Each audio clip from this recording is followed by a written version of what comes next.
Chapter 1457 You guys kill yourselves. Chapter 1457 You guys kill yourselves. What's going on? Could Desolate Marshal truly be someone blessed with great fortune? That's right. He fought and injured so many experts beneath Enigma Palace, and yet, the mystical guardian beast refuses to kill him? When the cultivators of Enigma Palace saw that, they started discussing excitedly. Palace Lord, let's invite the Patriarch back. Half-Marshal Ancestor Li Heng had a grim expression as he sent a voice transmission with his spirit consciousness. That's the only way. Half-Marshal Ancestor Qing Zhe nodded. Clang! Clang! On the other side, the moment Yen Beichen broke free, he charged towards Heavenly Secrets with the Hatred Fiend's saber. Heavenly Secrets was the only one in his eyes. Heavenly Secrets had a calm expression and did not fight Yen Beichen head-on. He retreated with the mystic firmament steps. Swoosh! At the same time, Su Zimo opened his dermic breaking bow once more and condensed a dermic power arrow. It tore through the air and sealed Heavenly Secrets' escape path instantly. Heavenly Secrets' expression finally changed. Desolate Marshal and the Asura were the two strongest monster incarnates in the current era. Even if he had heaven-defying methods, he could not defend against them. Poof! Although Heavenly Secrets' footsteps were mysterious, his shoulder was still pierced by the dermic power arrow and his entire arm exploded into a blood mist. The Asura slashed down head-on. Heavenly Secrets dodged with all his might, but a bloodied wound appeared on his chest by the Hatred Fiend's saber. His flesh was overturned and his bones could be seen. Ugh! He grit his teeth and grunted dully, breaking out in cold sweat from the pain. Heavenly Secrets channeled his dermic powers, and in the blink of an eye, his severed arm grew once more. However, the wound on his chest was still bleeding endlessly. The Hatred Fiend's saber contained an extremely terrifying fiend chi of hatred, and even the smallest wound was extremely difficult to heal. Heavenly Secrets' blood chi was severely depleted. He retreated continuously with a scarlet glint in his eyes. He could barely hold it in any longer. Kill! Right then, Half-Marshal Ancestor Qian Tian and Half-Marshal Ancestor Divine Turtledove charged forward once more. One of them blocked the Asura while the other charged towards Su Zimo. Humph! The Asura slashed in reverse. The Hatred Fiend Chi and Asura Fiend Chi burst forth instantly and sent Half-Marshal Ancestor Divine Turtledove flying. Half-Marshal Ancestor Divine Turtledove spat out blood with a dispirited expression. A blood glint shone in the depths of his eyes as well. Clang! Su Zimo drew his dermic breaking bow and fired another arrow. Although that arrow was blocked by the dermic weapon of Half-Marshal Ancestor Qian Tian, it could not defend against the terrifying power contained in the arrow. As though he was struck by lightning, the dermic weapon left his hands and the flesh on his arms exploded. His body swayed and he nearly fell from midair. The two Half-Marshal Ancestors could not defend against Su Zimo and Yen Beichen's killing power at all. In the blink of an eye, Heavenly Secrets was exposed before Su Zimo and Yen Beichen once more. The blood glint in Heavenly Secrets' eyes gradually appeared and could no longer be concealed. If he did not use the Blood Refinement Fiend Sutra, he might die here. When he saw that, Su Zimo's expression was cold as he drew the dermic breaking bow once more. He was forcing Heavenly Secrets to use the Blood Refinement Fiend Sutra because he wanted all the cultivators of Enigma Palace to witness his true colors. Buzz! The bow quivered. A dermic power arrow tore through the air and arrived before Heavenly Secrets instantly. Heavenly Secrets' eyes shone brightly with a blood glint. Suddenly, as though he sensed something, the blood glint in his eyes retracted rapidly. How dare you! An authoritative roar sounded. Immediately after, a gigantic crack appeared in the void beside Heavenly Secrets. It was dark and cold as a palm extended from within and gripped the dermic power arrow. Bang! That indestructible dermic power arrow was crushed by a bare-handed palm.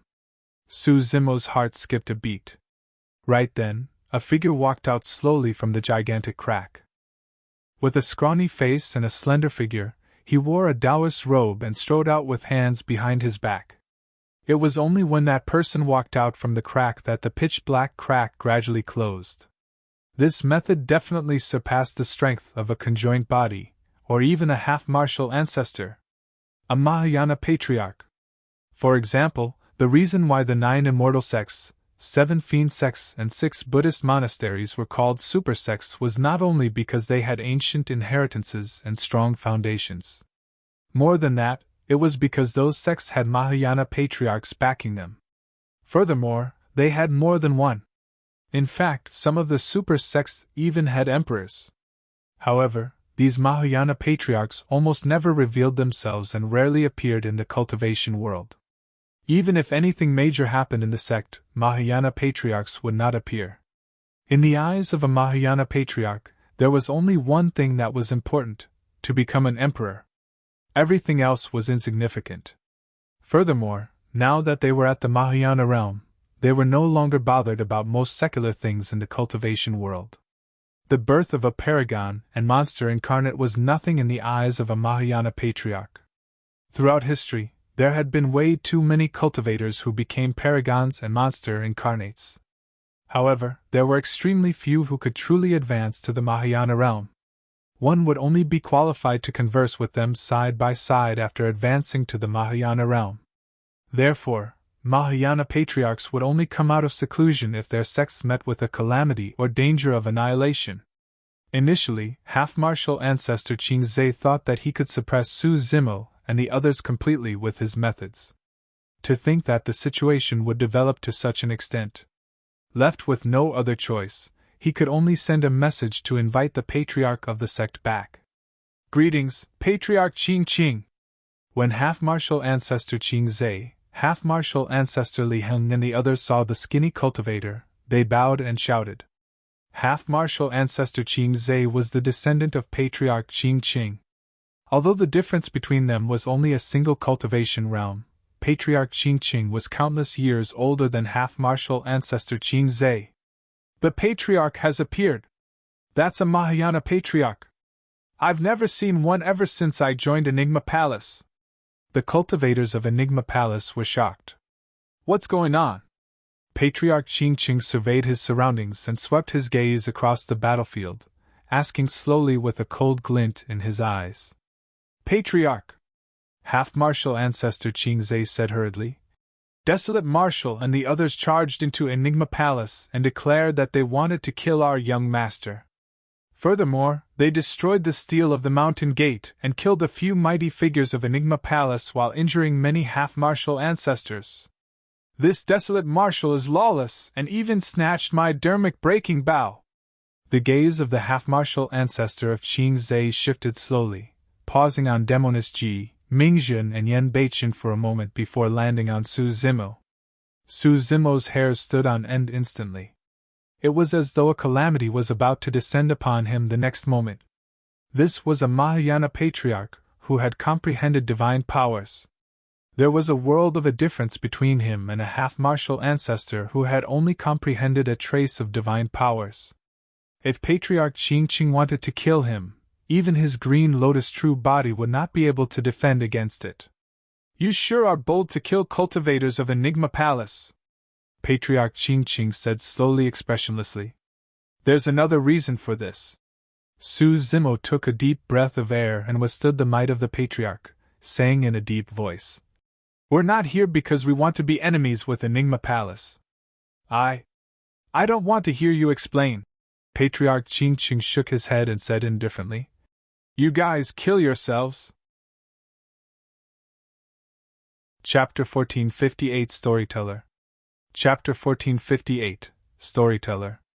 The words of a Mahayana patriarch exuded an unquestionable power.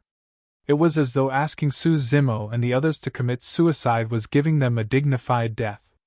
To be fair, Patriarch Qing was not bothered to attack. Although these people were monster incarnates of history, in his eyes they were nothing but ants. Kill myself? Su Zimo smiled. To think that even a Mahayana patriarch of Enigma Palace would be so biased and oblivious to the truth. Even against a Mahayana patriarch, Su Zimo did not retreat at all and revealed his sharpness. Su Zimo's gaze was dark as he said slowly. If I kill myself here today, I'll definitely make a comeback in the future. At that time, I'll see who from Enigma Palace can stop me. This was not a threat. Even if his Green Lotus true body died here, he still had two true bodies. The dragon true body had the backing of the dragon race and divine Phoenix Island. By the time Suzimo made a comeback, even Enigma Palace might not be able to stop him. Patriarch, Desolate Marshal has another clone in the dragon race and his status is extremely high. He should be the young master of the dragon race. Half-Marshal Ancestor Qing Zhe said hurriedly. Oh? Patriarch Qing Qing frowned. That was a little troublesome. Even if Su Zimo was backed by the other supersects, Patriarch Qing Qing would kill him without any qualms. However, if it was the dragon race, one of the primordial races, he would have to reconsider. After a moment of silence, Patriarch Qing Qing said indifferently, I can let you leave, but the three of them still have to die. I don't care what supersects you guys are from. Since you guys fought in front of Enigma Palace, you have to accept punishment. Patriarch Qing Qing had long seen through the cultivation techniques of Yan Beichen, Mingjin and Demoness Ji and naturally knew where they came from. But today, he had to kill to establish his dominance. Otherwise, the might of Enigma Palace would be gone. You can't kill the three of them either. Su Zimo did not yield at all and glared at Patriarch Qing Qing still, saying in a deep voice. In that short period of time, Half-Marshal Ancestor Qing Zhe had already sent a lot of information about Desolate Marshal to Patriarch Qing Qing secretly. Desolate Marshal, don't push your luck. Patriarch Qing Qing sneered. Even if I don't kill you, you won't be able to live for long either. You'll suffer from the killing badges of the primordial races. The three of you, aren't you going to kill yourselves? Are you waiting for me to make a move personally? Patriarch Qing Qing ignored Su Zimo and looked at Yan Beichen and the other two, asking indifferently. Yan Beichen's expression was cold as he channeled all the strength in his body and held the Hatred Fiend's saber horizontally across his chest. He looked at Patriarch Qing Qing and released a torrential fiend chi from head to toe. Anyone who stopped him from killing heavenly secrets would be his enemy. Even against the Mahayana Patriarch, Yan Beichen dared to raise his saber. However, under the power of a Mahayana Patriarch, even the simple act of raising the Hatred Fiend's saber seemed to have exhausted all his strength. There was no way he could fight against Patriarch Qing Qing. Fu! Patriarch Qing Qing smiled indifferently. The monster incarnate of this generation sure has some guts. To think that he would dare to raise his saber in front of me. That's good as well. I'll send you to hell so that you can meet that fiend Emperor Hatred. The gaze of Patriarch Qing Qing intensified as he suddenly reached out and grabbed towards Yan Beichen. Ah! When he saw that, Su Zimo reared his head and howled into the skies. Circulating his blood chi to its limits, he broke free from the might of a Mahayana Patriarch and drew his dermic breaking bow once more, condensing a dermic power arrow that was aimed at Patriarch Qing Qing. Yan Beichen was extremely important to Su Zimo. He had once watched Su Hong leave him helplessly. He would definitely not let that scene happen before him again. Swoosh! The dermic power arrow tore through the air and shot towards Patriarch Qing Qing, arriving instantly. The cultivators were shocked. Wasn't Desolate Marshal way too bold? Yan Beichen cultivated the Hatred Sutra and was unable to extricate himself from the hatred. Even though he lost his rationality completely, he merely raised his saber horizontally in front of Patriarch Qing Qing. However, Desolate Marshal actually dared to attack a Mahayana Patriarch. The dermic power arrow was extremely fast. Even Patriarch Qing Qing did not seem to be able to react, and did not dodge or defend. He merely turned around slowly and glanced at the dermic power arrow. Boom! The dermic power arrow exploded instantly and dissipated into emptiness, vanishing. With a single glance, that indestructible dermic power arrow exploded. This was the means of a Mahayana Patriarch. This was the power of the Mahayana realm. It was a complete suppression. Patriarch Qing Qing had a dark expression as he looked at Su Zimo with a chilling gaze. Desolate Marshal, you must be tired of living. You're disrespecting me? Do you really think I won't dare to kill you? The enmity and attention of Patriarch Qingqing was shifted towards Su Zimo completely after that arrow as a tremendous might enveloped the latter. Against that might, the green lotus true body creaked and his bones felt like they were about to fall apart. Brother Yen, all of you, run! Although Su Zimo was expressionless, he sent a voice transmission secretly with his spirit consciousness in a hurried tone. Don't worry about me. I have true bodies elsewhere and I won't die. Fufu. Patriarch Qingqing laughed mockingly. None of you will be able to leave today. He glared at Su Zimo with a cruel expression. Patriarch Qingqing could even hear Su Zimo's spirit consciousness transmission. I can spare your life since you're backed by the dragon race. However, I have to teach you a lesson.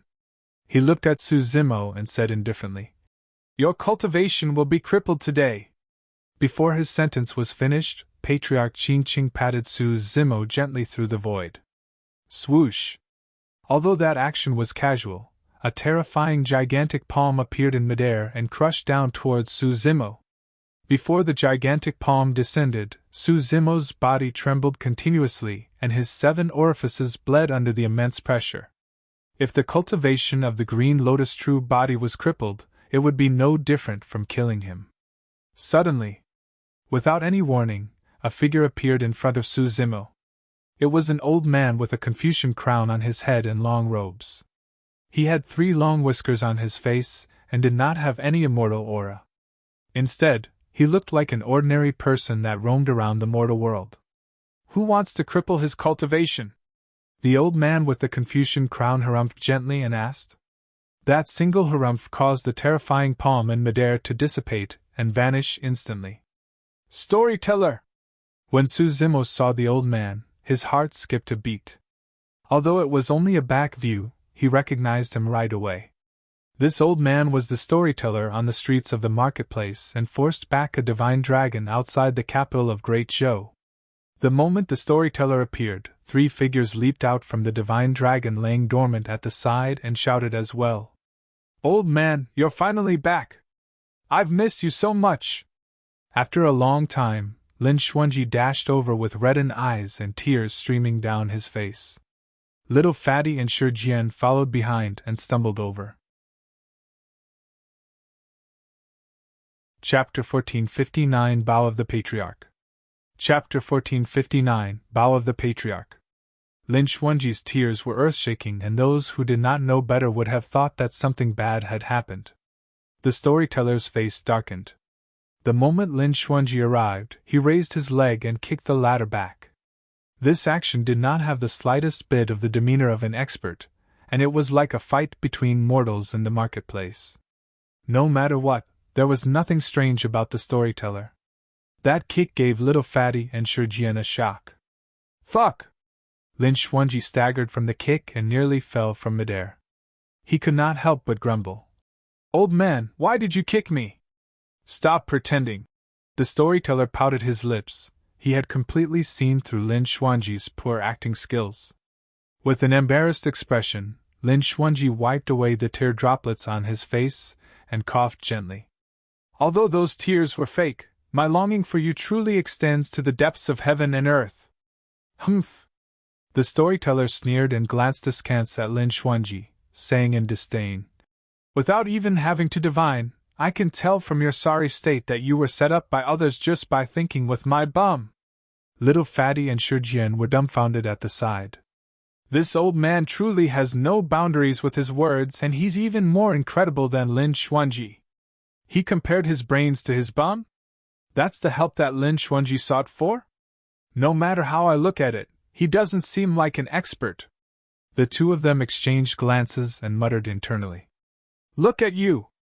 The storyteller did not seem like he was going to let things go as he scolded. You must have forgotten everything I taught you. The only thing you know to do when you're bullied is to ask me to come back and clean up your mess. I even feel ashamed for you. No matter how thick Lin Xuanji's skin was, he could not withstand the lecture of the storyteller, and his face flushed red. Old man, stop it! The veins on Lin Xuanji's neck popped out as he could not help but argue. I've been locked up for many years and had no intention of asking you for help. If this matter wasn't so serious, I wouldn't have called you back. My, how dare you talk back?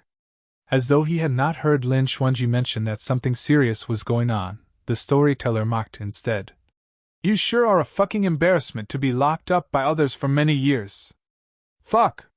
Lin Xuanji was at a loss and his face turned purple, wanting nothing more than to dig a hole and hide in it. None of the cultivators present dared to interrupt. This old man did not look decent at all. However, everyone could clearly see that when the old man appeared, he merely harumphed casually and blocked the attack of Patriarch Qing Qing. Furthermore, although the old man was spouting nonsense, Patriarch Qing Qing did not express anything. Naturally, nobody would jump out foolishly instead. Initially, there was a tense situation in front of Enigma Palace. After the storyteller appeared, the tension in the air eased significantly as he scolded Lin Xuanji continuously with a spectrum of terms. Lin Xuanji frowned and shivered in anger. He did not even dare to retort now. Every single sentence he refuted was met by 10 replies from the storyteller. At the side, Demoness Ji covered her mouth and chuckled. She could not take it any more and smiled. Senior, there's so many people watching. Give him some face. Demoness Ji's words were also a reminder for the storyteller to settle the situation before him. Humph! The storyteller harumphed and said reluctantly, Since Founder Master Ling Long's successor is pleading for mercy, I'll let you off temporarily this time round. Oh, my dear benefactor! Lin Xuanji felt as though he had been pardoned. This time round, he was truly moved to tears as tears streamed down his face. He wanted nothing more than to run to Demoness Ji and kowtow to her. Su Zimo heaved a sigh of relief as well. In that short period of time, his head throbbed in pain. Greetings, Senior. I'm Desolate Marshal. Su Zimo hurried before the storyteller and bowed. Fufu, we meet again. Earlier on, the storyteller had a disdainful expression towards Lin Xuanji. However, in the blink of an eye, his expression changed as he nodded towards Su Zimo with a pleasant expression. Creak! Creak! Lin Xuanji clenched his fists and ground his teeth in anger. The attitude of the storyteller towards Su Zimo caused the hearts of everyone from Enigma Palace to skip a beat. Half-Martial Ancestor Qian Tian and Half-Martial Ancestor Divine Turtledove had ugly expressions and looked at Heavenly Secrets instinctively. Heavenly Secrets was expressionless. Right then, Patriarch Qing Qing advanced and bowed to the storyteller, causing an uproar. Not many cultivators of Enigma Palace knew of the storyteller's identity, let alone outsiders. But now that even Patriarch Qing Qing had to bow down, just who was this storyteller? Or rather, what was his cultivation realm? Could he be an emperor? Su Zimo was secretly alarmed as well. He had met the storyteller twice, but he did not expect the latter to have such a powerful background. Greetings. The moment Patriarch Qing Qing spoke, the storyteller waved it off and interrupted. Rise. The old storyteller had a disdainful expression towards Lin Xuanji and was delighted towards Su Zimo. Now that he turned to face Patriarch Qing Qing, he had a new expression again. You were the one who wanted to cripple his cultivation earlier on? The storyteller asked indifferently with a calm tone, and no one could guess his emotions. Yes. In front of the storyteller, Patriarch Qing Qing clearly became a little cautious and no longer had his dominance from earlier on. This Desolate Marshal fought in front of Enigma Palace. You know that he's Desolate Marshal? Before he could finish, he was interrupted by the storyteller's question. Although Patriarch Qing Qing was interrupted twice in a row, there was no displeasure on his face. I know. Patriarch Qing Qing replied honestly. I don't care what Desolate Marshal did in front of Enigma Palace, the storyteller said slowly. He once established the martial Dao and imparted martial arts to all living beings, allowing everyone in the world to cultivate and bring blessings to the world. Aren't you afraid of divine retribution for crippling someone with such merit? The storyteller's tone turned increasingly stern, and towards the end, he was already lecturing. Patriarch Qing Qing lowered his head slightly with a terrible expression. He was different from Lin Xuanji. He was a Mahayana patriarch after all. It was truly embarrassing for him to be scolded like this in public. Actually, it's not Patriarch Qing Cheng's fault. The Palace Lord of Enigma Palace could not help but say. Desolate Marshal and the others have truly gone too far. They arrived at the entrance of Enigma Palace and destroyed the stele with the human emperor's handwriting, killing a few mighty figures and injuring many half-martial ancestors. They even declared that they wanted to kill our young master of Enigma Palace. If Patriarch Qing Qing did not attack and allow Desolate Marshal and the others to charge into Enigma Palace, they would probably start a massacre given their natures. Half-martial ancestor Qian Tian added hurriedly. The Palace Lord is right. Patriarch Qing Qing already gave Desolate Marshal a chance for him to retreat, but he still pushed his luck. The Patriarch had no choice but to cripple his cultivation. Nonsense, we're not here to make Enigma Palace our enemy. We're only here to settle scores with Heavenly Secrets. Demoness Ji hollered. Humph. Heavenly Secrets is our young master of Enigma Palace. He's not someone you can provoke casually. Half-martial ancestor Qing Zhe sneered. The young master of Enigma Palace? The storyteller raised his brow and shifted his gaze slowly towards Heavenly Secrets, asking faintly, When did you become the young master of Enigma Palace? Chapter 1460 Blade Wielder. Chapter 1460 Blade Wielder. Heavenly Secrets had a calm expression as he bowed respectfully and said in a deep voice, Master, a few years ago, the god, Witch and other primordial races sought me out and asked me to divine the location of the primordial taboo. Su Zimo frowned slightly. To think that Heavenly Secrets was the disciple of the Storyteller. Heavenly Secrets and Xuanji, from that perspective, the two of them should be fellow disciples. Heavenly Secrets continued. I was worried that the taboo would grow and wreak havoc in Tianhuang mainland, so I agreed to help and divine the location of the taboo. However, this matter was stopped by Junior Brother Xuanji. Junior Brother Xuanji is on good terms with Desolate Marshal and the primordial taboo is the latter's spirit beast. I can understand why Junior Brother Xuanji would object to it. However, Enigma Palace is concerned about the masses and can't prioritize personal relationships. As such, I reported this to the Palace Lord and the other elders for them to make a decision. When he heard that, Lin Xuanji could not help but stifle a chuckle and mock. The primordial races were the ones who wreaked havoc in Tianhuang mainland back then. Why are you still working with them? Why don't you go and kill them instead? Junior brother, I know that you harbor resentment, but I'm not to blame for imprisoning you. Heavenly Secrets said indifferently with a calm expression. At that moment, half-martial ancestor Qing Zhe coughed gently. At that time, I discussed with the elders and indeed, the threat of the taboo was greater. Therefore, I asked Heavenly Secrets to join forces with the primordial races to eliminate that hole for the time being. Since Lin Xuanji was insistent on objecting, we imprisoned him temporarily and allowed Heavenly Secrets to become the young master so that he can interact with the primordial races and plan this matter. The establishment of the young master is in line with the palace rules and was decided through a discussion between the elders of the palace. Yes. The storyteller nodded, still expressionless. Very well, there doesn't seem to be any problem. After a brief pause, he shifted his gaze towards Heavenly Secrets and asked indifferently. However, what's up with the blood refinement fiend sutra that you're cultivating? Swoosh, swoosh, swoosh. Many gazes landed on Heavenly Secrets instantly. Many cultivators were shocked. Earlier on, they did not take Su Zimo's words seriously at all. But now that the storyteller said that, there could be no mistake. The young master of Enigma Palace had cultivated the blood refinement fiend sutra.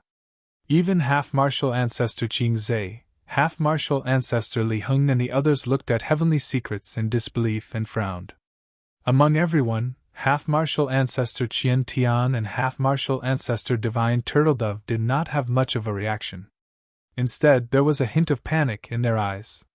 Heavenly Secrets, did you really cultivate that fiend technique? Half-martial ancestor Qing Zhe asked. Heavenly Secrets had a calm expression. He had expected that he could not hide it from the storyteller. He said frankly, I did cultivate the blood refinement fiend sutra, but I don't think there's anything wrong with this cultivation technique. Desolate Martial cultivated this fiend technique as well, but he still established the martial Dao to impart martial arts to all living beings all the same. That's right. The storyteller nodded.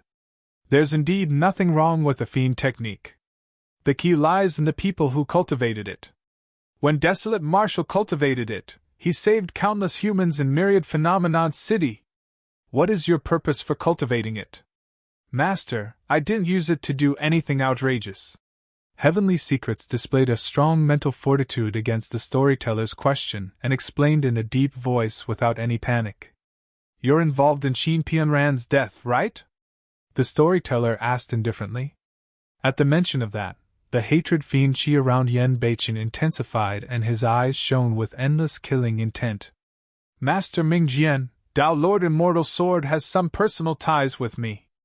I couldn't reject his request to help. Heavenly Secrets replied. Furthermore, I only divined Qin Pianran's location.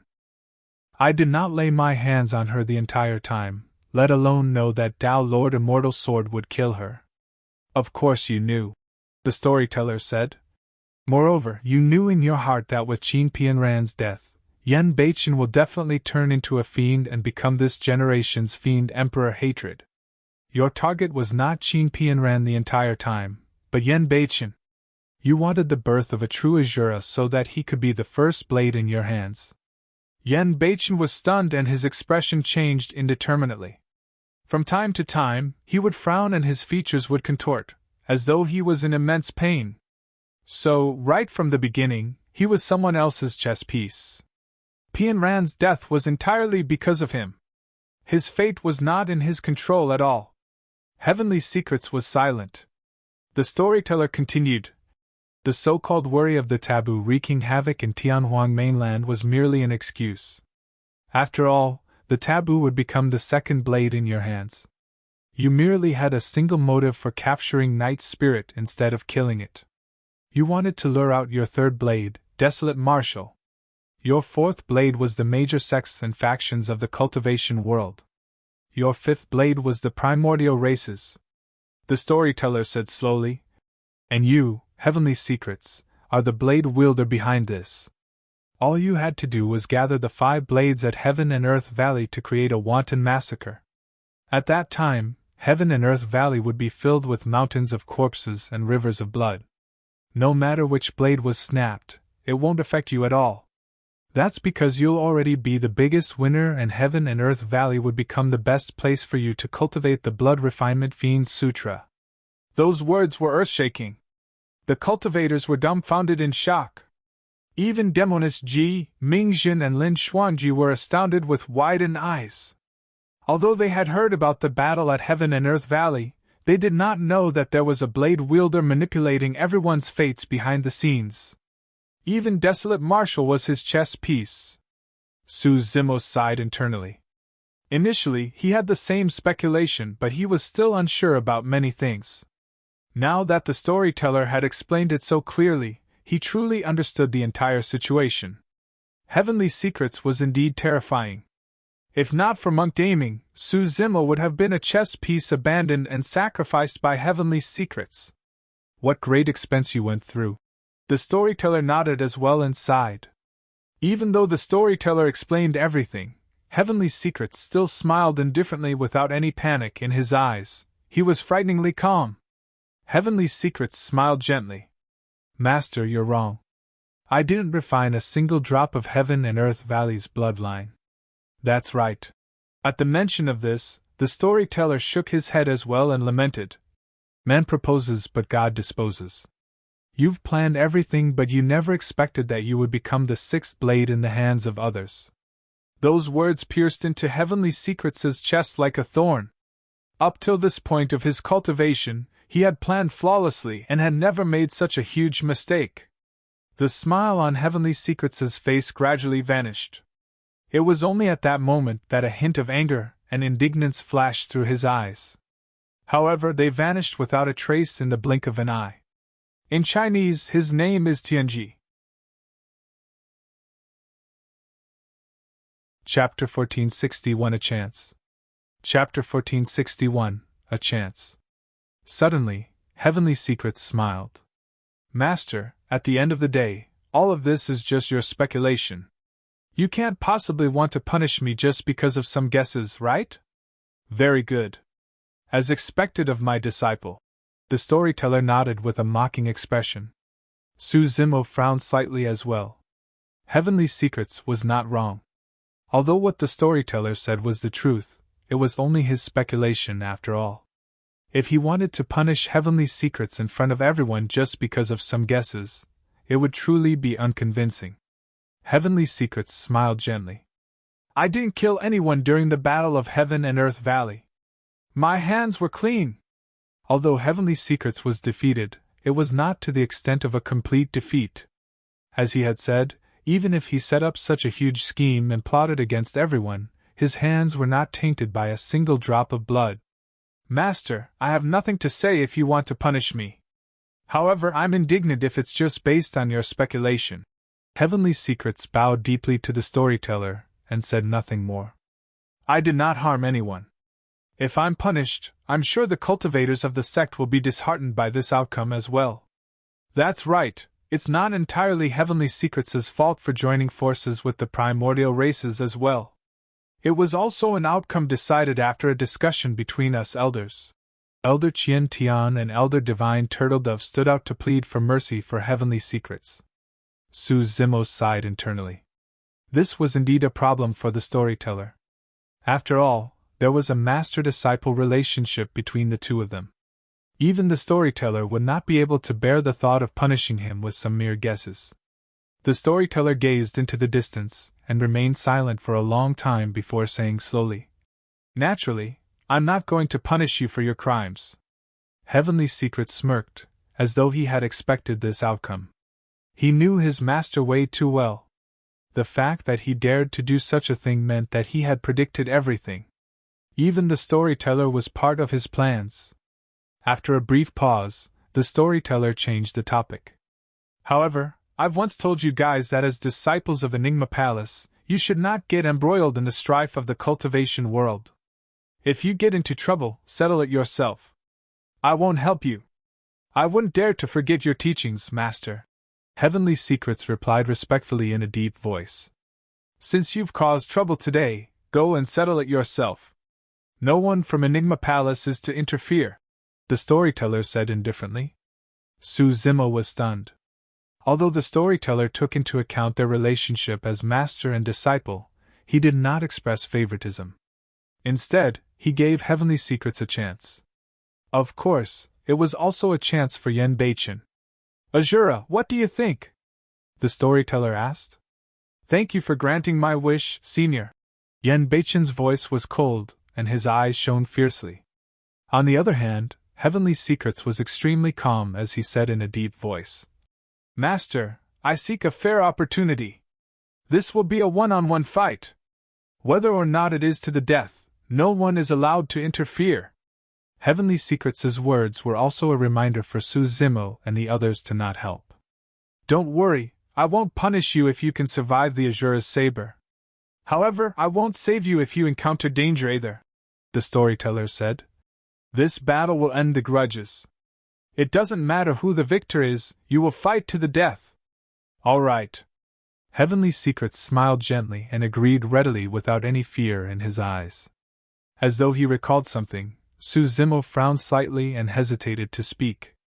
However, on second thought, even if he said it, Yen Beichen would not care given his personality.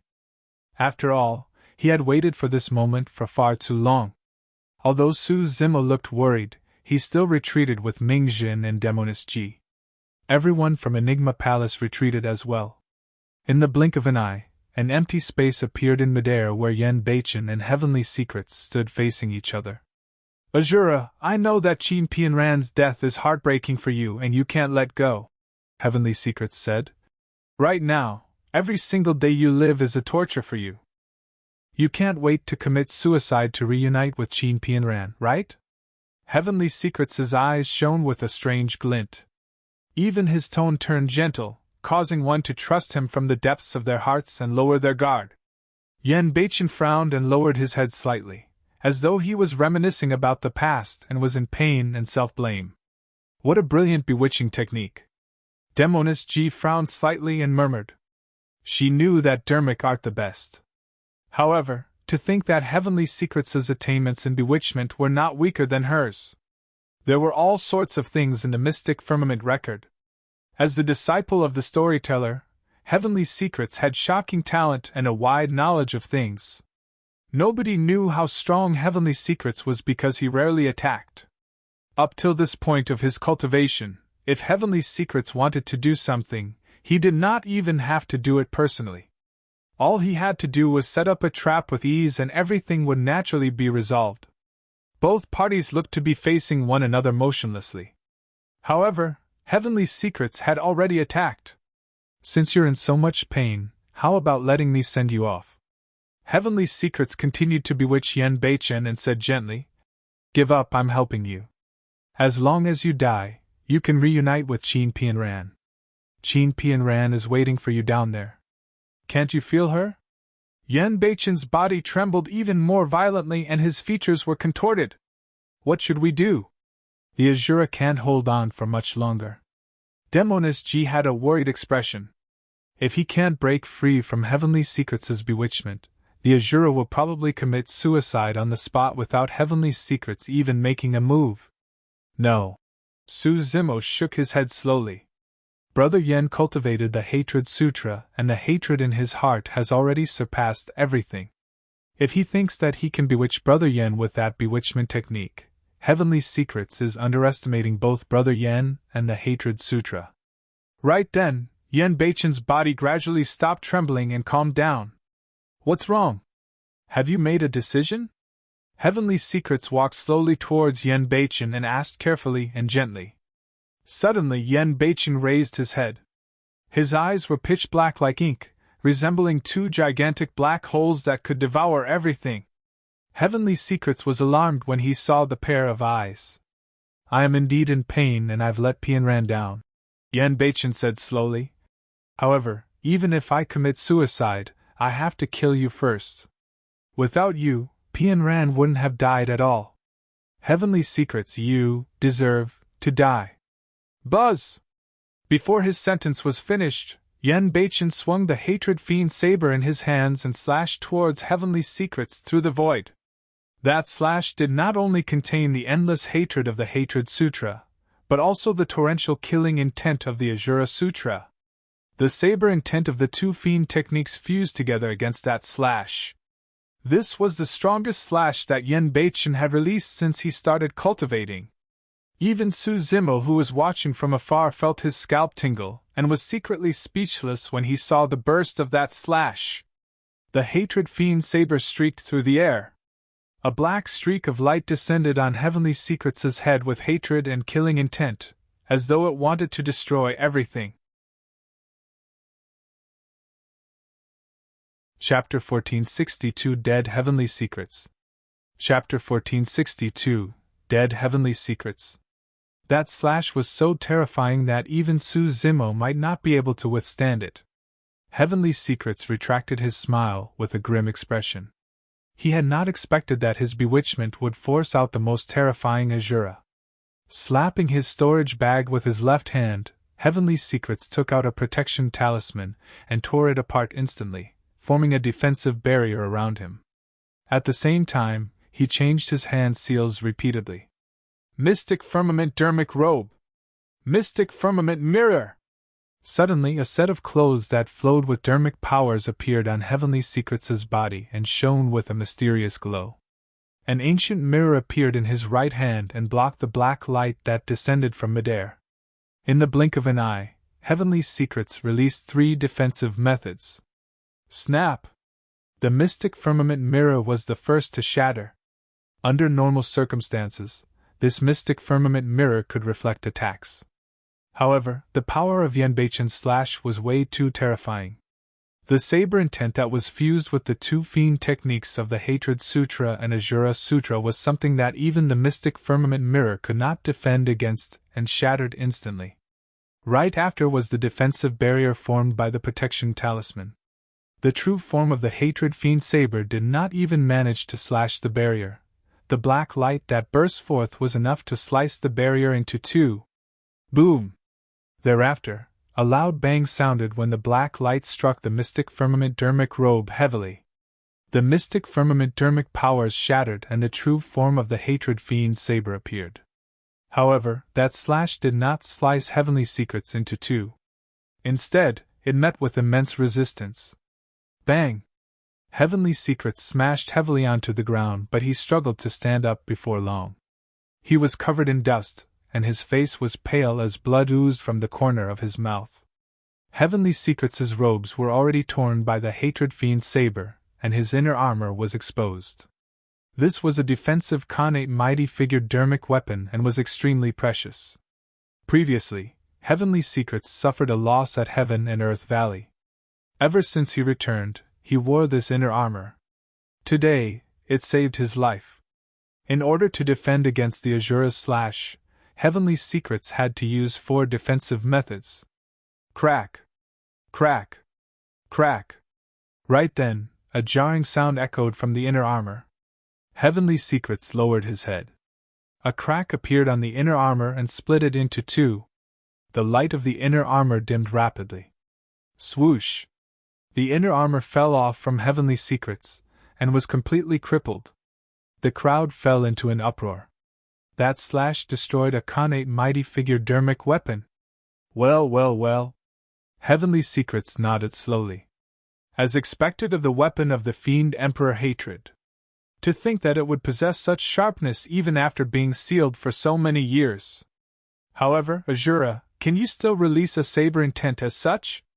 Heavenly Secrets sneered.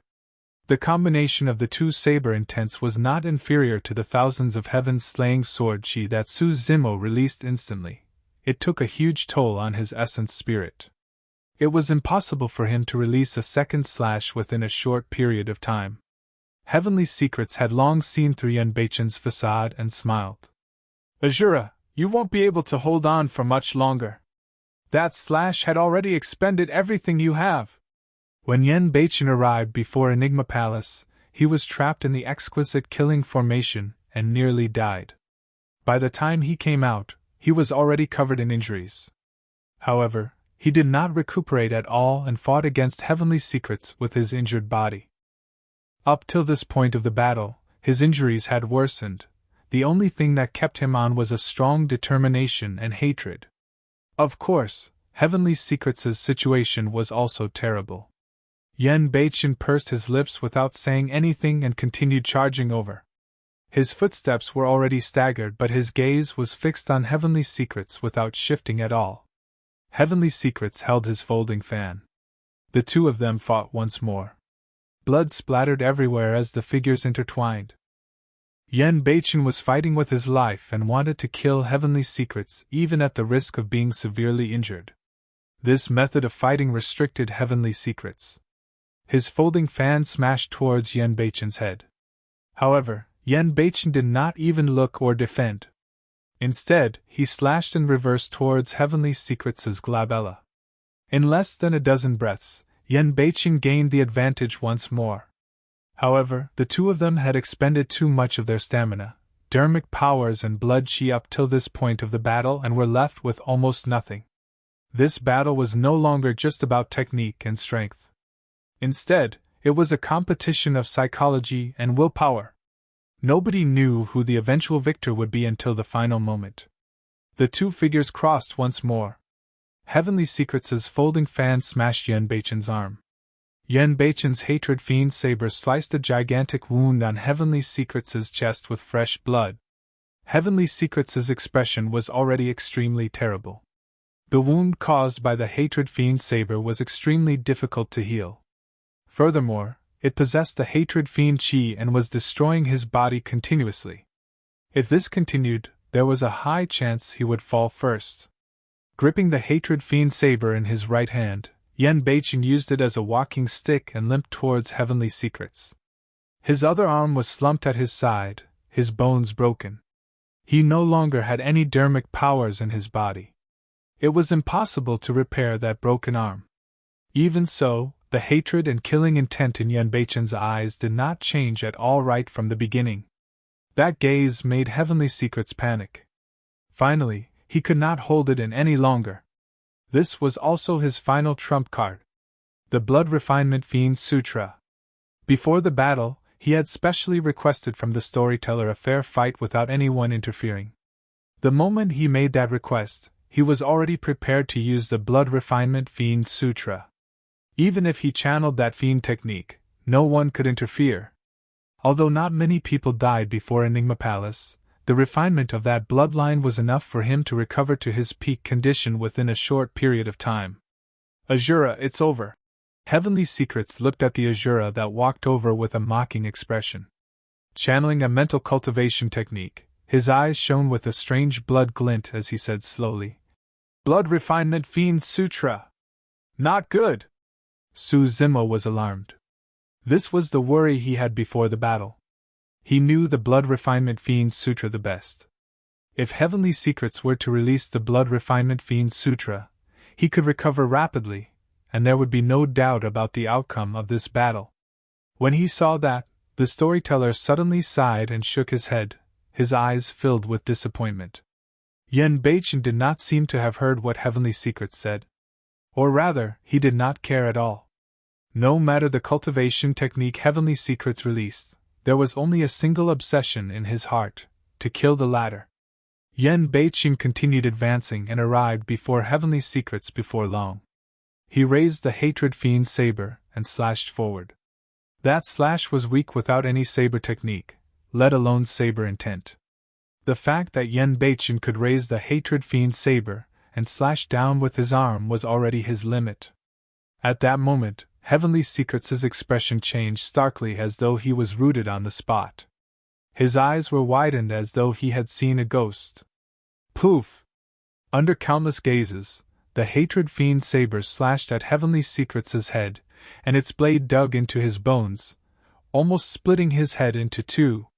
That slash even tore through Heavenly Secrets' consciousness. Naturally, even his essence spirit wouldn't be spared. What was going on? Heavenly Secrets was dead? The cultivators present were not the only ones. Even Su Zimo was dumbfounded and looked at everything in disbelief. Chapter 1463 Chess Piece. Chapter 1463 Chess Piece. Yen Beichen was stunned as well. Even he had not expected that his slash could kill Heavenly Secrets.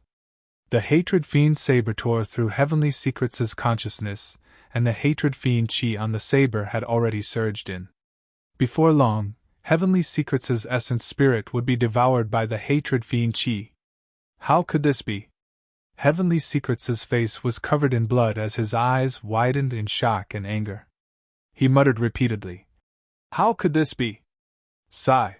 The Storyteller sighed deeply with a look of sadness and disappointment in his eyes. Master, how could this be? How did I lose?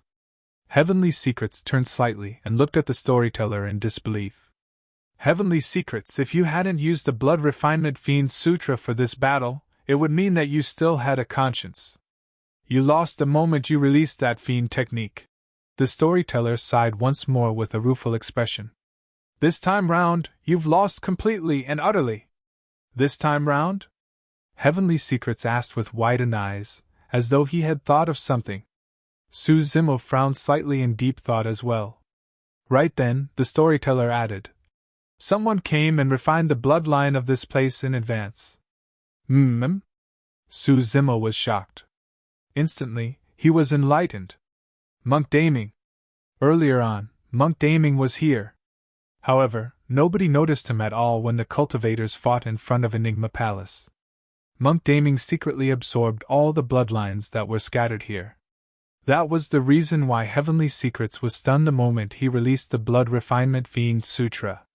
That was because all the bloodlines here had been refined. There was no reaction when he released the Blood Refinement Fiend Sutra. Heavenly Secrets' blood she was exhausted to begin with. Coupled with the unforeseen event, he was slightly slower, and his head was sliced by Yen Beichen. The Storyteller had long known about this. Therefore, he knew the outcome the moment Heavenly Secrets used the Blood Refinement Fiend Sutra. The fact that the storyteller did not capture Monk Daming meant that the latter had already left silently before the storyteller descended. Nobody discovered him throughout the entire process. If the storyteller had not pointed it out, even Su Zimo would not have noticed it. Suddenly, Su Zimo thought of something. Back on Six Stars Mountain, Monk Daming once told him that Enigma Palace might be able to dispel his killing batch. Su Zimo was wary towards Monk Daming. When Monk Daming said that, Su Zimo had this feeling that Monk Daming had another motive. Later on, Monk Daming said that Yen Beichen wanted to come to Enigma Palace to take revenge on Heavenly Secrets. Without much thought, Su Zimo headed straight for Enigma Palace. To think that in the end, he would still become a chess piece of Monk Daming. Most importantly, even if Su Zimo knew that Monk Daming was making use of him, he had to come to Enigma Palace. Be it for Lin Xuanji or Yen Beichen, he had to make the trip to Enigma Palace. However, once he arrived at Enigma Palace, he would be made use of by Monk Daming. Such methods were truly many times more brilliant than Heavenly Secrets. However, Su Zimo was still puzzled. If Monk Daming merely wanted to refine bloodlines, was there a need to take the risk to refine it at Enigma Palace? A Mahayana Patriarch was alarmed this time round. There was also the storyteller who was highly likely an emperor. Once Monk Daming's tracks were exposed, it would be difficult for him to escape unscathed. Furthermore, there were not many cultivators who truly died in this battle. Most of them were merely severely injured. As such, there were not many bloodlines. Monk Daming was so cautious. Could he have set up such a trap just to refine that bit of bloodline? It's him! Right then, Heavenly Secrets suddenly roared in a hysterical manner. Blood was still flowing down Heavenly Secrets' face. When he heard that, his features were contorted with a menacing expression that was extremely terrifying. Su Zimo sighed internally as he looked at Heavenly Secrets. As the disciple of the storyteller, Heavenly Secrets planned everything and devised strategies almost flawlessly. Unfortunately, by some freak accident, Su Zimo and the others released Monk Daming in this generation. In the Battle of Heaven and Earth Valley, Heavenly Secrets paved the path for Monk Daming and the latter benefited immensely. This time round, Heavenly Secrets was defeated once more. He lost his life in this defeat. Come out! Heavenly Secrets surveyed his surroundings and roared, completely losing his mind. Come out! I want to see who you are! At that moment, Heavenly Secrets looked a little pitiful and tragic. He had already lost before Monk Daming even appeared. He lost twice. He had lost completely and tragically. Most importantly, right from the beginning, Heavenly Secrets did not know who he had lost to. In fact, he did not even know if the person who schemed against him twice in a row was a man or woman, what sect or faction he or she was from, or what he or she looked like. For someone who thought that he was extremely smart and was in control of everything, how much of a blow was that? He left a long time ago. The storyteller shook his head and sighed in disappointment. Left! Heavenly Secrets grinned and fresh blood continued flowing down his cheeks. He murmured twice and suddenly laughed in a deranged manner with a tragic expression. Foo, ha ha ha! Heavenly Secrets' gaze landed on Su Zimo and the others as he smiled sinisterly. Chess pieces! You're all chess pieces! Even though he's so powerful, he's nothing but a chess piece for someone else as well. Him! You! All of you! He pointed at Su Zimo, Yen Beichen and even the storyteller and grinned. None of you can escape! Your fates have long been decided! Ha! Yen Beichen could not listen to it any longer. After resting for a while, he recovered some strength and slashed once more, splitting Heavenly Secrets' head into two.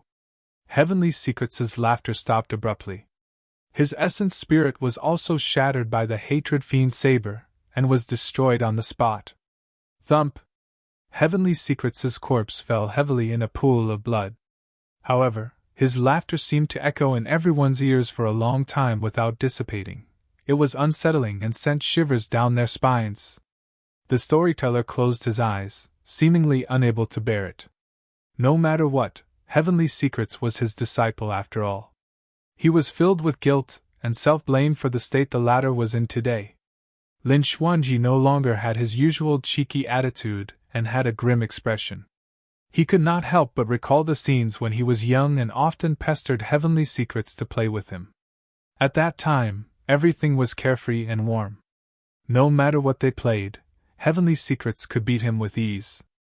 Even in terms of cultivation realm, Heavenly Secrets was far superior to him, and had entered the conjoined body realm long ago. The Storyteller had a total of 4 disciples, and Heavenly Secrets was the most outstanding no matter which aspect he compared them from. To think that he would die in front of Enigma Palace today.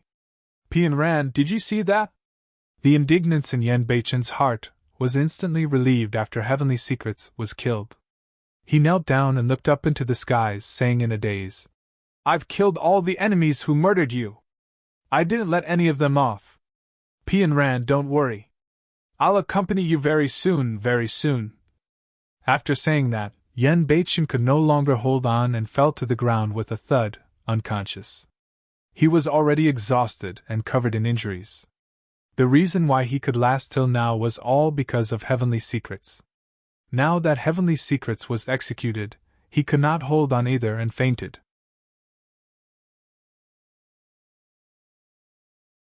Chapter 1464 Gift Bow. Chapter 1464 Gift Bow. Brother Yan! Worried, Su Zimo arrived beside Yan Beichen in a flash and took out a few elixirs from his storage bag, stuffing them into Yan Beichen's mouth forcefully. The Storyteller tapped his finger gently and a divine light entered Yan Beichen's body. Yan Beichen's injuries stabilized rapidly. He's fine, merely severely injured. Now that he got his revenge, the tension in his mind was released and thus he was temporarily knocked out, the Storyteller said. Given his bloodline, he only needs to recuperate for a few days and will recover mostly. Unless he commits suicide, it's difficult for the successor of the Fiend Emperor Hatred to die. His injuries are not external, but internal, the Storyteller said meaningfully. Su Zimo understood. Yan Beichen's true injury was in his heart. Initially, he felt extremely guilty and remorseful. Living in pain every day, the only thing that supported him to survive was revenge. Now that Yan Beichen had taken his revenge and lost his obsession, there was a high chance that he would commit suicide like the Fiend Emperor Hatred. In a while, stay in Enigma Palace for a few days with him, the Storyteller said. You can try and talk sense into him when he's awake. Thank you, Senior. Su Zimo expressed his thanks hurriedly. Today, Yan Beichen charged into Enigma Palace and even killed half-martial ancestors of Enigma Palace. However, instead of blaming Yan Beichen, the Storyteller retained him. His bearing and magnanimity was something that the other cultivators of Enigma Palace could not compare to. Half-martial ancestor Qing Zhe frowned and took a step forward, as though he wanted to say something. Patriarch Qing Qing glared at him and shook his head gently. Half-martial ancestor Qing Zhe was alarmed and retreated hurriedly. Su Zimo supported Yan Beichen up first and handed him to Mingjin to take care of. He then came before the Storyteller and bowed deeply. I was rude today and barged into Enigma Palace, fighting all the cultivators here. Please forgive me, Senior. It's nothing much. There's a reason for it, so you're not to blame. The Storyteller did not have any intention of blaming him. Instead, he smiled and said, Furthermore, you've already been very restrained compared to the battle at Heaven and Earth Valley. Actually, not many people had truly died up till this point of the battle. Even for some half-martial ancestors of Enigma Palace who were severely injured, only their physical bodies were destroyed. Their essence spirits managed to escape. Given Su Zimo's capabilities, it would be extremely easy for him to kill their essence spirits. Although the Storyteller was not present, he seemed to have seen through everything. He knew in his heart that if Su Zimo were to truly start a massacre, there would be rivers of blood in front of Enigma Palace. Su Zimo handed the dermic breaking bow over. This is a treasure of Enigma Palace. Since today's matter has been resolved, I'll return it to its owner. The Storyteller glanced at it indifferently and said, Since you snatched this bow, take it. Ah? Su Zimo froze for a moment. This dermic bow was one of the unique treasures, and its terrifying might was revealed earlier on. In his hands, the power was even more shocking. The storyteller had given him such a great treasure casually. How can that do? Finally, half-martial ancestor Qingzhe could not help but say, "This dermic breaking bow is an ancient unique treasure, and one of the great treasures of Enigma Palace. How can we give it to outsiders casually? You still have the cheek to say that?" The storyteller sneered. "Since you can't even protect the dermic breaking bow and let someone snatch it away, it proves that the bow is nothing in your hands. You might as well give it to someone else. Even if it's given to others, it can't be desolate martial." Half-martial ancestor Qingzhe's face flushed red as he argued. "Desolate martial just killed a conjoined body mighty figure of our palace and severely injured several half-martial ancestor experts. If we give him the dermic breaking bow, wouldn't the cultivators of the palace be disheartened?" "Disheartened?" The storyteller sneered once more. "What's more disheartening than having an incapable palace lord who can't differentiate between right and wrong?" Half-martial ancestor Qingzhe shuddered. The storyteller's gaze landed on half-martial ancestor Qingzhe and the others as he said coldly, "You guys are truly promising. The outcome of a group of you discussing was to join forces with the primordial races. That's akin to asking a tiger for its skin. A primordial taboo is a reason for you guys to join forces with the primordial races. You guys have truly forgotten about your roots. Damn it." The storyteller's tone was extremely stern and his gaze eventually landed on half-martial ancestor Qingzhe. "Qingzhe, you're useless and can't tell between right from wrong, twisting the facts. From this day forth, you shall relinquish your position as the palace lord and reflect on your mistakes on your own. Without my orders, you're not to come out of seclusion." The crowd fell into an uproar. Nobody expected that the position of the palace lord of Enigma Palace of half-martial ancestor Qingzhe would be removed because of this battle. That punishment was extremely severe. "Isn't this punishment a little overboard?"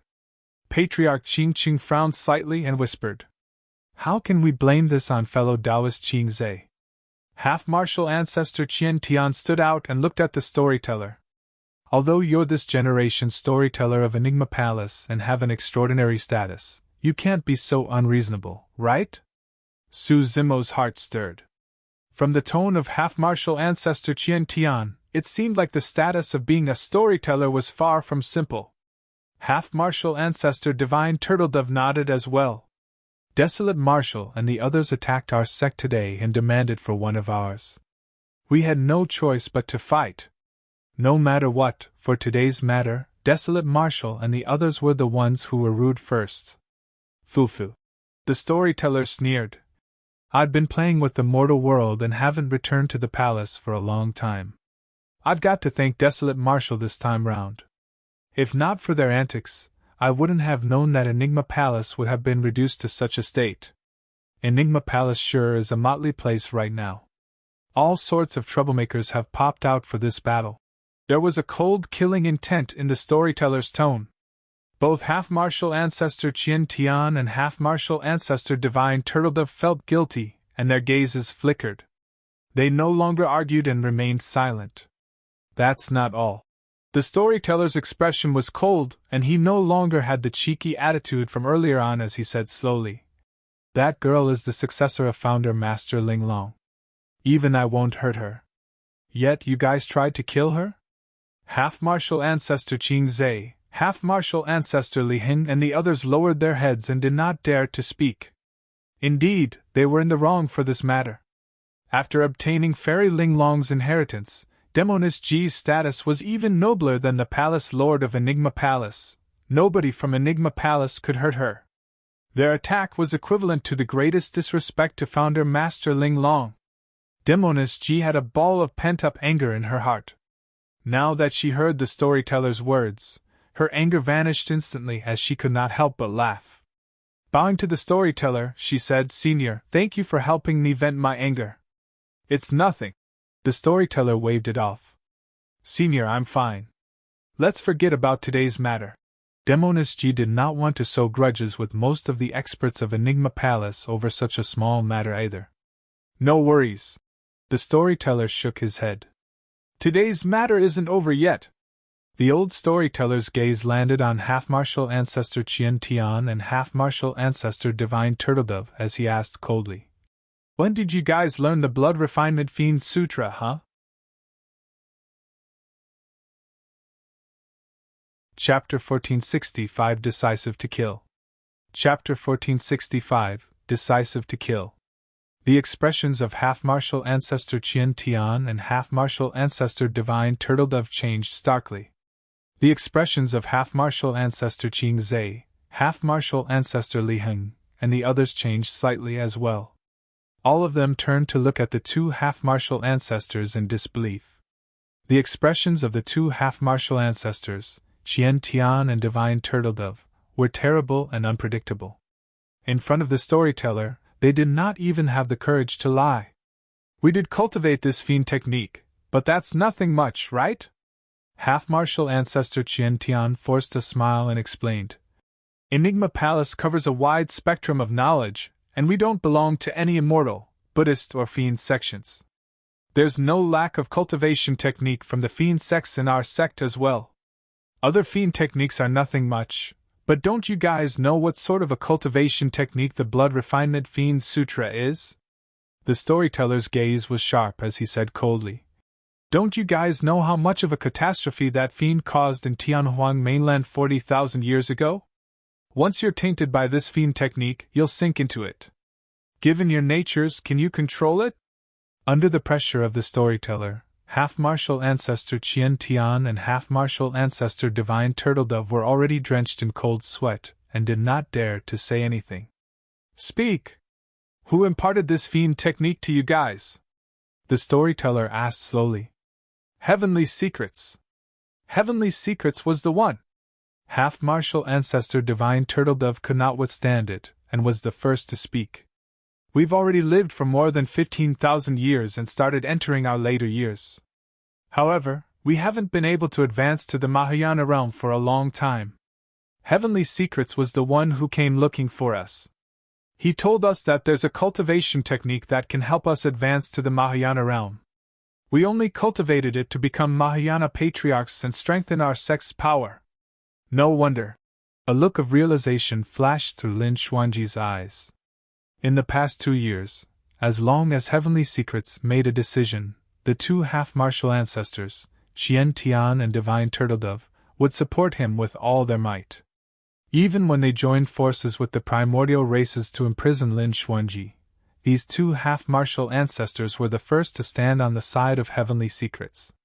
However, although the source of how these two learned their fiend cultivation technique was discovered, they would never know how Heavenly Secrets learned it. The storyteller closed his eyes for a long time before opening them slowly. He looked at the two half-martial ancestors, Qian Tian and Divine Turtledove, and said in a deep voice, "The two of you have already committed a grave mistake cultivating this fiend technique. On account of your many years in Enigma Palace, I can spare you this once. However, you'll return everything you've learned in this lifetime to Enigma Palace today. From now on, you can be mortals and stop cultivating." Half-martial ancestor Qian Tian and half-martial ancestor Divine Turtledove were shocked. To be mortals. The storyteller meant that he was going to cripple their cultivations. Both of them lowered their heads slightly, and a strange blood glint flashed through the depths of their eyes. All of a sudden, a gigantic blood mist burst forth from the two of them, and they turned into two blood lights that fled in two different directions. The speed of the blood lights was way too fast. Almost instantly, they were 500 kilometers away. This was blood escape from the Blood Refinement Fiend Sutra. Patriarch Qingqing frowned and extended his palm, grabbing towards half-martial ancestor Qian Tian. Swoosh! His palm brushed past the blood light. Even when a patriarch attacked, he was a tad slower. The speed of the blood escape technique released by half-martial ancestors after burning their bloodlines was indeed terrifying. By the time Patriarch Qingqing reacted, the two of them had already fled to the horizons. Ha ha! Half-martial ancestor Qian Tian's laughter sounded. Storyteller old dog, we've worked in Enigma Palace for many years. Even if we didn't contribute, we did our best. Yet you want to cripple our cultivations with just a few words? Once the two of us escape today, the world will be vast. Old dog, you'll regret this sooner or later. The day we become patriarchs will be the day we make a comeback. Ha ha. Both of them laughed wantonly. The storyteller was expressionless and did not move. Suddenly, he reached out with both palms and yanked in the direction where the two of them were escaping. The feeling was as though he was trying to pull the two half-martial ancestors back from 500 kilometers away. A strange power spread. Although there was no deafening commotion, the two figures that were about to disappear into the horizon gradually became clearer in front of the crowd. Half-martial ancestor Qian Tian and half-martial ancestor Divine Turtledove were still releasing blood escape without slowing down at all. However, the distance between the two of them and the storyteller was shrinking continuously. Although it was clearly in the opposite direction, the more they fled, the closer they were to the storyteller. Pissed! The cultivators gasped. That method had already surpassed everyone's understanding. Is that a divine power? Su Zimo murmured softly. Before long, half-martial ancestor Qian Tian and half-martial ancestor Divine Turtledove were dragged back by the storyteller who was 500 kilometers away. Under the gaze of the storyteller, the two half-martial ancestors were horrified and were still escaping frantically. However, no matter how much strength they exerted, they were only getting closer to the storyteller, and they returned to Enigma Palace before long. This time round, both of them were truly scared out of their wits. Please, spare our lives. Half-martial ancestor Qian Tian and half-martial ancestor Divine Turtledove knelt with a thud and said incoherently with pale faces. I could have spared your lives earlier on. The storyteller shook his head slowly. But I can't do it now. The moment he said that, the storyteller did not give the two half-martial ancestors a chance to explain and extended his palm, slashing in front of them like a saber. The heads of the two half-martial ancestors seemed to have been sliced into two by some divine weapon as blood gushed out, and their essence spirits were destroyed on the spot. Two half-martial ancestors of Enigma Palace were dead. All the cultivators in the world were silent. A half-martial ancestor expert was almost a peak existence in the cultivation world. However, in the hands of the storyteller, two of them were killed casually as though ants were being crushed. Every cultivator of Enigma Palace looked at the storyteller with reverence in their eyes. Su Zimo sighed internally. For the matter of heavenly secrets, the storyteller was slightly hesitant, and even gave the former a chance in the end. This gave everyone the illusion that the storyteller was benevolent. However, in reality, the reason why the storyteller was so hesitant was because Heavenly Secrets was his disciple. How could he sever the many years of relationship between master and disciple within a short period of time? However, later on, the storyteller completely displayed his decisiveness to kill. With a few words, he removed the palace lord of Enigma Palace. He killed two half-martial ancestors with a thunderous might. He did not hesitate at all. His attack had stunned everyone in Enigma Palace. Bury the two of them. The storyteller waved it off and turned to Su Zimo and the others. It's all thanks to you guys that Enigma Palace is able to get rid of this huge problem today. You're making things sound too serious, Senior, Su Zimo said hurriedly. If you're free, why don't you rest for a few days at Enigma Palace? The storyteller said. At the same time, Xuanji can take you guys around. All right, thank you, Senior. Su Zimo cupped his fists. Yen Beiqing was unconscious and could recuperate in Enigma Palace for a few days. At the same time, he could find an opportunity to ask about the killing badge of the Bloodvine race.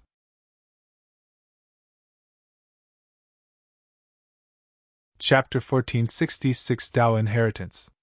Chapter 1466 Dao Inheritance. Let's go, follow me into the palace. The storyteller nodded to Su Zimo and the others and said, I'll take my leave now that this is over. Patriarch Qingqing bowed slightly to the storyteller and said respectfully, Yes, you can head back. The storyteller waved it off. Patriarch Qingqing raised his head and glanced at Su Zimo in a seemingly casual manner before turning around. He swiped his palm in the void and created a gigantic crack. In a flash, Patriarch Ching Ching leaped into the crack and vanished. In the blink of an eye, the crack healed gradually and returned to normal. Tearing the void casually, that's the power of the Mahayana realm, the storyteller explained. If one can advance to the Mahayana realm and become a patriarch, they can tear through the void at any moment and cross 5,000 kilometers. Su Zimo nodded, still thinking about the way Patriarch Ching Ching looked at him before departing. There was hostility in that gaze. Because of Su Zimo, half-martial ancestor Qing Zai's status as the palace lord was relinquished. Even Patriarch Ching Ching was lectured by the storyteller and lost his dignity. Although he said nothing, he definitely felt resentment in his heart. Su Zimo glanced at the storyteller again. Back in the capital of Great Zhou, he had already met this old man. However, who would have thought that this secular old man would possess such a powerful identity and status? Even Mahayana patriarchs had to bow down before him. "Senior, are you an emperor?" Unable to contain his curiosity, Su Zimo could not help but ask. The storyteller smiled. "Yes." That simple word caused Su Zimo and the others' hearts to skip a beat. Even though they had a hunch, when the storyteller actually admitted it, the feeling was entirely different. A legendary emperor was standing right in front of them. Demoness G blinked and asked, "Senior, what's your title?" Typically, emperors had specific titles. For example, the Human Emperor, Saber Emperor, and Thunder Emperor. "My title is Mystic," the storyteller said indifferently. "Mystic Emperor." Su Zimo thought for a moment and asked again, "What's the significance of being a storyteller?" "The storyteller is a special existence in Enigma Palace that is free from the restrictions of Enigma Palace," the storyteller said. "The creation of this existence can be traced back to the ancient era. Founder Master Ling Long's disciple was the first-generation storyteller. In every generation, there's only one storyteller. The responsibility of a storyteller is to roam the mortal world and spread stories everywhere." Su Zimo had witnessed the storyteller's storytelling process before. Indeed, he was extremely good in his narration and spoke mostly of strange tales of fiends and demons. Previously, he heard a short passage from the side and it was truly interesting. The storyteller spoke as though everything had truly happened. When he said it, it was as though he was right in the midst of everything and everyone was immersed in it. However, given the high status of the storyteller in Enigma Palace, the fact that his actual responsibility was to roam the mortal world and spread stories was truly incredulous. Why would Enigma Palace set up such an existence? Demoness G asked in confusion. "Do you guys know the reason why Fairy Ling Long established Enigma Palace?" The storyteller did not reply and asked instead. Su Zimo and the others shook their heads. The storyteller said, "From the ancient sages, there is the saying of the three everlasting values. One can establish their worth in the order of virtues, meritorious accomplishments, and teachings." "Virtues, meritorious accomplishments, and teachings?" Su Zimo murmured softly in deep thought. The old storyteller continued, "The establishment of Enigma Palace was for the sake of establishing teachings. By that, it means for us to record history, continue creating merits, pass down civilization, and inherit the Tao. There are many things that people will gradually forget as time passes. However, Enigma Palace will not forget and will record them down and pass them down. I roamed the human world for tens of thousands of years and recounted the tragic era of the human race in the primordial era. I recounted the ancient war and the legacy of the emperors. Everything that happened was real and was recorded in Enigma Palace. That's the culture of our human race." Su Zimo and the others were dumbfounded in shock. Su Zimo had not expected that the stories told by the storyteller around the world were not fiction. They were all a real part of history. Less than that, he had not expected that the establishment of Enigma Palace was not for the sake of imparting dermic arts and secret skills, but the soul and civilization of the entire human race. That was the true intention of Fairy Ling Long when she established Enigma Palace. The storyteller stopped in his tracks and gazed into the distance, lamenting. The world has changed. No race will prosper forever. Founder Master Ling Long had long expected that the fortune of the human race would one day decline as well. Perhaps the human race might encounter great calamities and sufferings.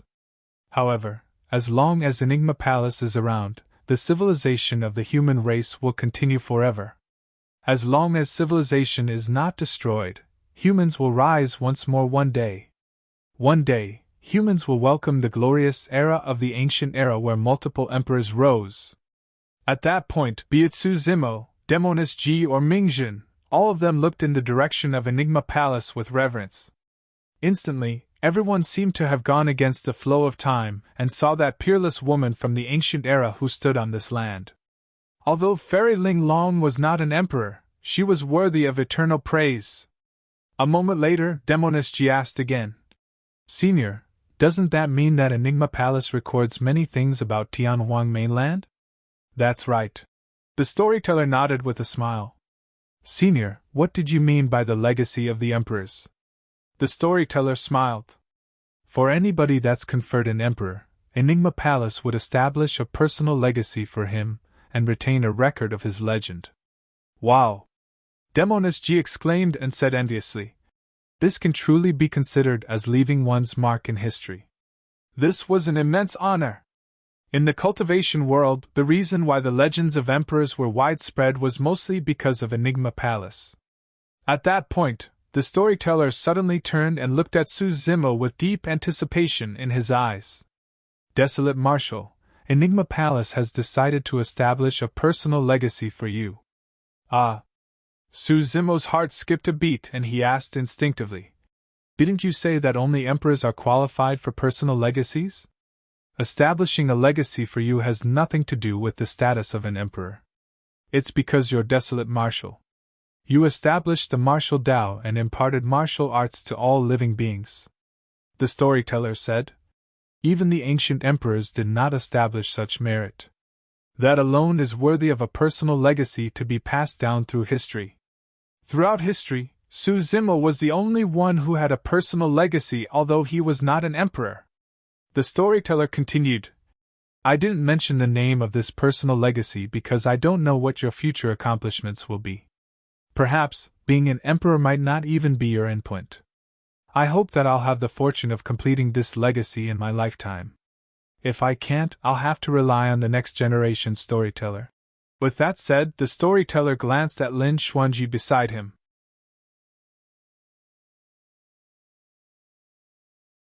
Chapter 1467 Changing the Fate of the Human Race. Chapter 1467 Changing the Fate of the Human Race. Everyone turned to Lin Xuanji. Judging from the meaning of the old man, there was a high chance that the position of the next generation storyteller would be passed down to Lin Xuanji. "Old man, you're in such a good condition. You don't have to rush to tell me these things," Lin Xuanji mumbled. "I'm still young right now and can't take on such a huge responsibility," the storyteller said. "Every man has his troubles. Although I can divine everything, I can't divine how long I can live. Some things are better said beforehand." "Old man, stop it. That sounds ominous." Lin Xuanji frowned again. Although he was always cheeky and impolite towards the storyteller, the latter was his kin in his heart. The storyteller smiled and reminisced. "I've taken in 4 disciples in my life and arranged you guys in the order of Tian, Di, Xian, Huang. Heavenly Secrets was your eldest senior brother. Among the 4 of you, Heavenly Secrets was the most talented and cultivated the fastest. Be it in combat strength or intelligence, he was far superior to you guys." Lin Xuanji nodded. "Senior brother is indeed stronger than me. The 4 of you have different personalities. Heavenly Secrets has a calm personality and was the most mature. DG is a little rigid and orderly, not understanding how to adapt. Huang Ji is honest and kind-hearted. As for you..." The old storyteller looked at Lin Xuanji and paused for a moment. "Your personality is the most similar to mine, wild and cynical. Normally speaking, the most suitable successor to inherit the position of storyteller should be Heavenly Secrets. Unfortunately, a moment of neglect from me and he veered onto the wrong path, resulting in a state of no return." At the mention of Heavenly Secrets, The storyteller's eyes still revealed a hint of sadness. No matter what, Heavenly Secrets was his eldest disciple, and his intelligence, personality, talent, and combat strength far surpassed Lin Xuanji and the other two. The storyteller had high hopes for Heavenly Secrets as well. To think that in order to cultivate the Blood Refinement Fiend Sutra, Heavenly Secrets schemed against all the experts in the world and created rivers of blood in the Battle of Heaven and Earth Valley. Senior, traces of the primordial races have appeared on Tianhuang mainland all these years, and they are restless. It's best for the cultivation world to make preparations beforehand, Su Zimo could not help but say. The storyteller did not reply and glanced sideways. I'm sure you must be very disappointed with the various major sects and factions of the cultivation world, right? Su Zimo did not say anything, but it was a silent acknowledgement. He had experienced many things all these years. The current cultivators no longer had the same tough stance towards the primordial races. Instead, they were filled with fear. Southern Dual sect of the South region was destroyed by the Blood Vine race, but none of the super sects appeared. Nobody was willing to get involved unless they were personally injured. However, if the major sects and factions maintained the same attitude, the primordial races would leave the Forbidden Grounds sooner or later to invade and kill everywhere in Tianhuang mainland. At that time, who could avoid them? No egg could remain whole if the nest was overturned. Actually, it's not their fault, the storyteller said. Firstly, humans have never been threatened for a long time in history. Given such an environment, they will naturally shy from battle. Secondly, the fortune of the human race has indeed fallen in this generation. Be it Mahayana patriarchs or emperors, the number of them is far less than in the ancient era. Some super sects don't even have emperors backing them. There's no way they can fight against the primordial races head-on. Su Zimo nodded. Dapamkara Monastery was one of them. The storyteller continued. Thirdly, and most importantly, the current cultivation world lacks a supreme expert that can lead the human race. In the ancient era, there was a supreme expert like the human emperor. When he called upon the other emperors to gather, none of them would dare to disobey someone like him. But now, the human race lacks an expert as such. Su Zimo gradually understood. The only way of battling the primordial races was by gathering the emperors of the world together. However, what sort of people were the emperors? All of them were top existences in Tianhuang mainland. Without a supreme expert who could suppress and call upon the entire world, who would be willing to bow down? Senior, even you can't do it? Su Zimo asked. No. The storyteller shook his head. Be it in terms of reputation or combat strength, I'm far from that. As the storyteller of Enigma Palace, I might be able to gather some emperors. However, we'll most likely be doomed if we go against the primordial races. Su Zimo frowned deeply with a heavy heart. In that case, there was a high chance that the human race would be suppressed completely if the primordial races joined forces and launched an unprecedented war against the human race. At that time, the primordial races would regain control of Tianhuang mainland. Similar to the primordial era, humans would be enslaved and treated as food without freedom. The storyteller thought for a moment, and continued. Of course, you guys don't have to be overly pessimistic.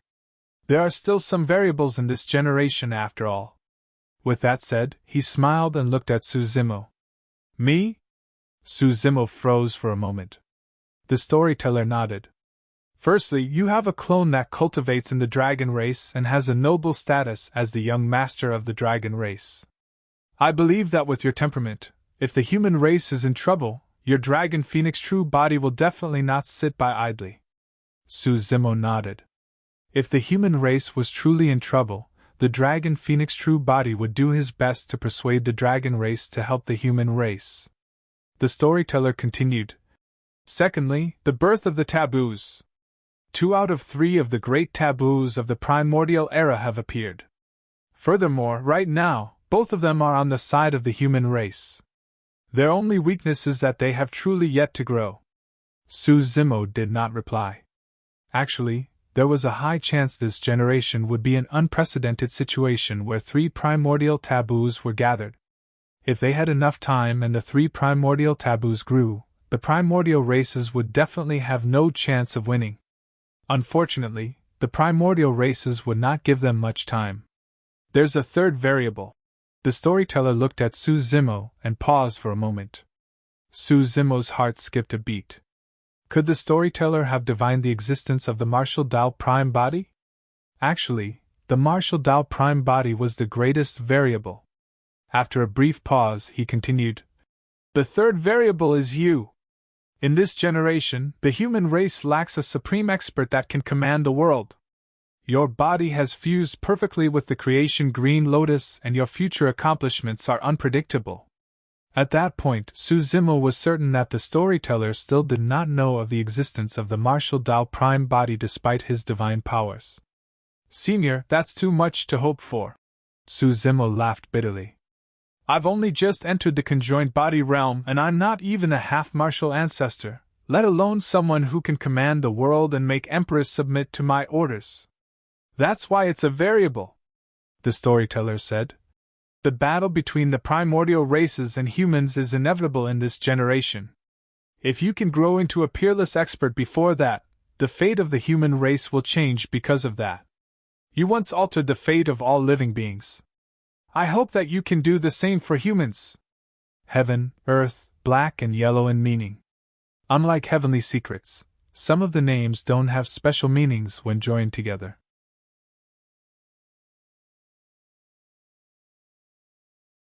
Chapter 1468 Book Robbery. Chapter 1468 Book Robbery. The storyteller had high hopes for Su Zimo. Of course, as the storyteller had said, he was a variable. There was still a long way for Su Zimo to grow to the point where all the emperors in the world would submit to him. But now, the situation on Tianhuang mainland was changing rapidly. Su Zimo did not have much time left. As the storyteller spoke, he led everyone and entered Enigma Palace. From the outside, they could not see the full view of Enigma Palace yet. One could only truly experience the vicissitudes of time after entering the territory of Enigma Palace. The magnitude of emotions was not something that other sects and factions could compare to. Suddenly, the storyteller frowned and exclaimed softly. His gaze shifted and landed on an area of Enigma Palace. Su Zimo looked over as well. A gigantic palace stood in that area. It was 1,000 feet tall and soared into the skies with 9 levels. Each level could accommodate more than 100,000 people. A gigantic word was written on the plaque of the palace: Library. "What's wrong, old man?" Lin Xuanji asked casually when he saw the odd expression on the storyteller's face. "An outsider has been here." The storyteller's expression darkened slightly and his words were shocking. "Ah?" Shocked, Lin Xuanji asked. "What do you mean? An outsider came to the library?" There were many secret manuals and ancient books in the library. The cultivation techniques and secret manuals were not the most important, it was the history books. The library was an important place for Enigma Palace, and even the palace master of Enigma Palace could not enter casually. What would happen if outsiders entered the library? "I'll go take a look," Lin Xuanji moved and said before running over. "He left a long time ago." The storyteller harumphed coldly. The people in the palace are truly a bunch of useless fools. They were played like idiots, and did not even know that an outsider came to the library. Su Zimo's heart skipped a beat as he murmured, "Could it be him?" The storyteller nodded slightly. "If I'm not wrong, the bloodlines outside Enigma Palace were also refined by this person." Monk Daming! The final doubt in Su Zimo's heart was finally resolved. Initially, he had his doubts as to why Monk Daming would set up such a trap if he merely wanted to refine bloodlines. Firstly, there were not many bloodlines left behind in this battle. Secondly, it was truly not worth it for Monk Daming to come here and refine the bloodlines given the immense threat of Enigma Palace. It was only now that Su Zimo understood. Monk Daming set this trap for him to run in front of Enigma Palace and fight against the cultivators of Enigma Palace. His true goal was not to refine the bloodlines, it was to get to Enigma Palace's library. Now that he thought about it, Monk Daming should have refined the bloodlines in front of Enigma Palace casually after he came to the library. If Heavenly Secrets did not use the Blood Refinement Fiend Sutra, he might have had a chance of surviving. However, in the intense battle with Yen Beichun, an accident would definitely happen the moment he activated the Blood Refinement Fiend Sutra. Heavenly Secrets viewed Monk Daming as his greatest opponent. However, right from the beginning, Monk Daming did not take Heavenly Secrets seriously at all. A casual action of his cost the life of the most outstanding successor of Enigma Palace. Senior, do you know who he is? Suzimo asked in a testing manner. I've divined it. The storyteller paused for a moment before shaking his head. However, I couldn't divine him. He is extremely powerful. Ever since the storyteller appeared, he gave Suzimo the feeling that he was omniscient, omnipotent, and knew everything in the world. However, even the storyteller could not divine Monk Daming's identity. Right now, Suzimo was probably the only one who truly knew about Monk Daming. He hesitated for a moment, and did not reveal Monk Daming's identity to the storyteller. No matter what, Monk Daming had saved his life before. Furthermore, even Suzimo was not certain whether Monk Daming was truly evil right now. Let's go to the library to check out what's missing, the storyteller said indifferently and led Suzimo and the others to the front of the library. He flicked his sleeves gently, and the door to the hall opened. On the ground at the entrance lay two figures that were tied up tightly, and could not move at all. The two of them seemed to have been cursed, and could not speak. They could only stare at the storyteller with widened eyes. Senior brother, junior brother, you guys! Lin Xuanji froze for a moment. The two of them were the other two disciples of the storyteller, DG and Huangji. Although I know that it's not great, for some reason, I just want to laugh. Ha! Lin Xuanji burst into laughter. The two cultivators blushed in shame. The storyteller extended his finger and swiped across their bodies through the void. The ropes on both of them snapped instantly. Both of them were at the conjoined body realm, and a rope that could bind them was definitely an extraordinary item. But now, it was crippled by the storyteller. The two of them stood up and ran to the storyteller before kneeling down. Master, I deserve to die for failing to protect the library. Please punish me, Master! DG kowtowed repeatedly. With an ashamed expression, Huangji whispered, Master, I've embarrassed you. Suzimo lamented internally. The storyteller's evaluation is truly not wrong. DG has a stiff personality and obeys rules rigidly, while Huangji looks to be kind and honest. Get up, it's not your fault. The storyteller did not have any intention of blaming them and continued asking, Do you guys know what he did in the library? I don't know, Huangji replied honestly. However, that person did not stay in the library for long before leaving. He said that the reason why he came this time round was because he wanted to borrow the Mystic Firmament record to take a look. Once he was done reading it, he would definitely return it and not spread it outside. The Mystic Firmament record. Suzimo was secretly speechless. That was the establishment foundation of Enigma Palace. It was created by Fairy Ling Long and was all-encompassing, only completed after the Eternal Human Emperor perfected it. To think that Monk Daming would steal it away today. That was a huge fortune.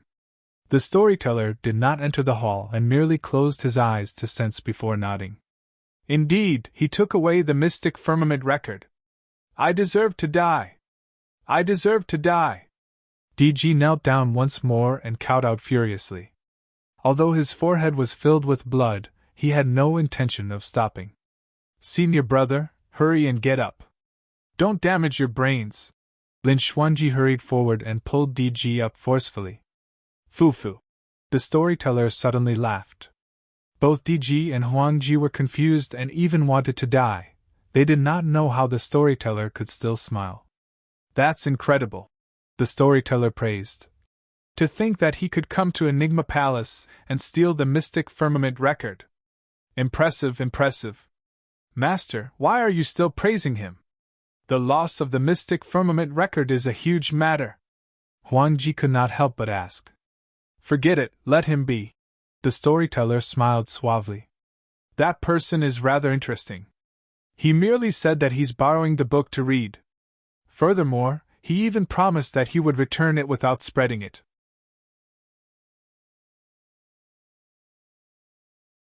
Chapter 1469 Origin of Monk Daming.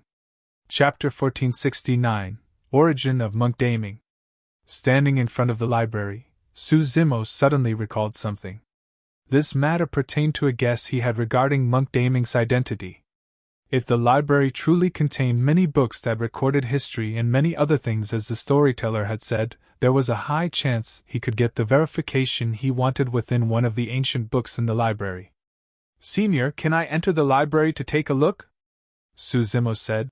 "I'm not going to look at the cultivation techniques and secret skills of Enigma Palace. I just want to look through the records of history from tens of thousands of years ago and verify some things." "How can that do?" Before the storyteller could reply, DG glared and said in a deep voice, "What's your identity? The library is an important place. It's not a place that an outsider like you can enter casually." Lin Xuanji pouted. "Senior brother, stop talking. Didn't an outsider just enter and even steal the Mystic Firmament record? If anyone else in Enigma Palace knows about this, it'll definitely cause a huge uproar." Although DG was flush red from the rebuttal, he straightened his neck and argued. "It's different. Since we already made a mistake, we can't continue making more mistakes." "That's enough." The storyteller waved it off and nodded to Zimo. "Of course you're qualified to take a look. However, there are many books in the library and there are countless records of history. Which year do you want to take a look at? Why don't you say it, and we'll have Xuanji bring you there directly so that you don't have to spend your energy searching." "Around 30,000 to 40,000 years ago," Zimo replied ambiguously. "All right." The storyteller looked at Lin Xuanji. "Take Desolate Marshal in." He glanced sideways and smiled when he saw Demoness G's curious expression. "If you're curious, you can follow along and take a look." "Master, that can't do." Unable to hold it in, DG stood out once more and said in a deep voice. "It's fine if you make an exception once, but how can you do it repeatedly? Where are the rules of the sect? She's the successor of founder Master Ling Long. Do you think she's qualified?" The storyteller glared at DG and blew his beard as he asked. With a stunned expression, DG murmured, That means she's qualified." "Kid, you're trying to ascend to the heavens, huh?" The storyteller pointed at DG's nose and scolded as he smacked the latter's head. "You even dare to boss me around now when I'm trying to do something? You even want to talk to me about sect rules?" On the other side, Lin Xuanji waved to Zimo and Demoness G. "Let's go, I'll take you guys in." After being scolded by the storyteller, DG wilted completely, and did not even dare to breathe heavily. As for the storyteller, he looked at the backs of Zimo and the other two and stroked his long beard, murmuring, "Something major that happened 30,000 to 40,000 years ago, the battle between the Blood Fiend and Monk Daming?" In the library, there was a heavenly piercing stone pillar that required dozens of people to wrap around. It stood in the middle of the hall and connected to the entire library. Around the stone pillar were many ancient books. There were even more ancient books and bamboo scrolls on the walls around the hall. Lin Xuanji was rather familiar with this place and brought Zimo and Demoness G inside. They only stopped after dozens of steps. Everything that happened around 30,000 to 40,000 years ago is recorded in these ancient books. "Take a look." Lin Xuanji pointed to a row of books on the wall. "Thank you." Zimo expressed his thanks and walked forward, casually picking up an ancient book to browse through. Demoness G closed in as well and picked one up to read. After a long time, Demoness G was getting impatient. Initially, she came in to take a look out of curiosity. To her surprise, the contents of the report were extremely boring and she lost interest after a casual glance. However, Zimo continued browsing, as though he was searching for something. Demoness G did not leave either and accompanied him quietly at the side, casually picking up an ancient book to pass time. On the other side, Zimo flipped through another ancient book and suddenly stopped after flipping a few pages. This ancient book recorded the battle between Dao Lord Blood Fiend and Monk Daming 40,000 years ago. The records of that battle were similar to what Monk Yuan Bei had said. The two of them fought 3 times, but there was no clear victor. After the final battle, both of them went missing and their fates were unknown. They had never appeared till now and should have died. What Su Zimo wanted to know about was not this battle. He wanted to know about the origin of monk Daming. There was a sentence recorded in the ancient book. Monk Daming was not human and was a remnant of the Heavenly Eye race. He was abandoned by the Heavenly Eye race and taken in by Daming Monastery later on. True enough. That statement verified Su Zimo's speculation on 6 Stars Mountain. Monk Daming was not a human, he was from the Heavenly Eye race. Back when he first met Monk Daming in the Grand Primordium Ancient Temple, Su Zimo caught a vague glimpse of a blood scar on his glabella. However, the scar was covered by Daming Monastery's long hair and was not obvious. It was only until this time round on 6 Stars Mountain when he witnessed Monk Daming fight against the Bloodvine half-martial ancestor with his own eyes that he saw everything clearly. The scar was way too similar to the Heavenly Eye race's Heavenly Eye. That was also the reason why the scar could defend against the Green Lotus Sword and the Essence Spirit secret skill of the Bloodvine half-martial ancestor. That was because Heavenly Eye was the strongest technique of the Heavenly Eye race to begin with. In that case, Monk Daming had yet to truly use his Heavenly Eye trump card. He merely used his Heavenly Eye to defend. It was hard to imagine how devastating and apocalyptic the scene would be if he had attacked with his Heavenly Eye. At the same time, another doubt in Su Zimo's mind was resolved. The skeleton in the stone coffin deep underground was Monk Daming. However, Monk Daming was someone from 40,000 years ago. He was trapped in the stone coffin underground for 40,000 years. Even conjoined body mighty figures with 20,000 years of lifespan would have long died, let alone Dharma characteristic Dao Lords. However, Monk Daming did not die. Instead, he appeared in this generation. Although it was partly because of the Mingwang prayer beads, there was no way Monk Daming could have lived for more than 40,000 years.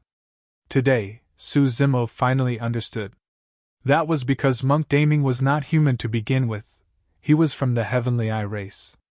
Even though he was a remnant of the Heavenly Eye race, his lifespan at the Dharma characteristic realm was far longer than humans, and that was why he could last 40,000 years in the stone coffin.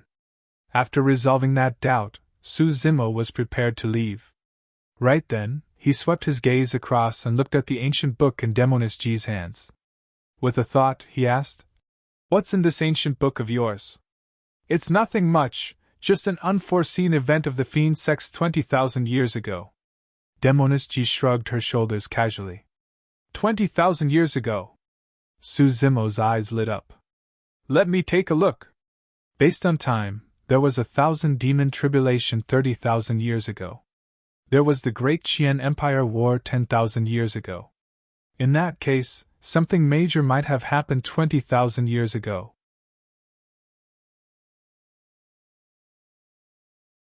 Chapter 1470 Astral Tribulation. Chapter 1470 Astral Tribulation. Back at the bottom of the Dragon Burial Valley, Su Zimo told Monk Yuan Bei and the red-headed ghost about the blood face in the 1,000-year blood sea of Thousand Demon Valley. Thereafter, the red-headed ghost mentioned the 1,000 Demon Tribulation. It was said that the battle 30,000 years ago was extremely tragic, and not only were the demons of 1,000 Demon Valley involved, even the demons of the other 7 demon regions were implicated. In that battle, countless fiend demons and even demon emperors died.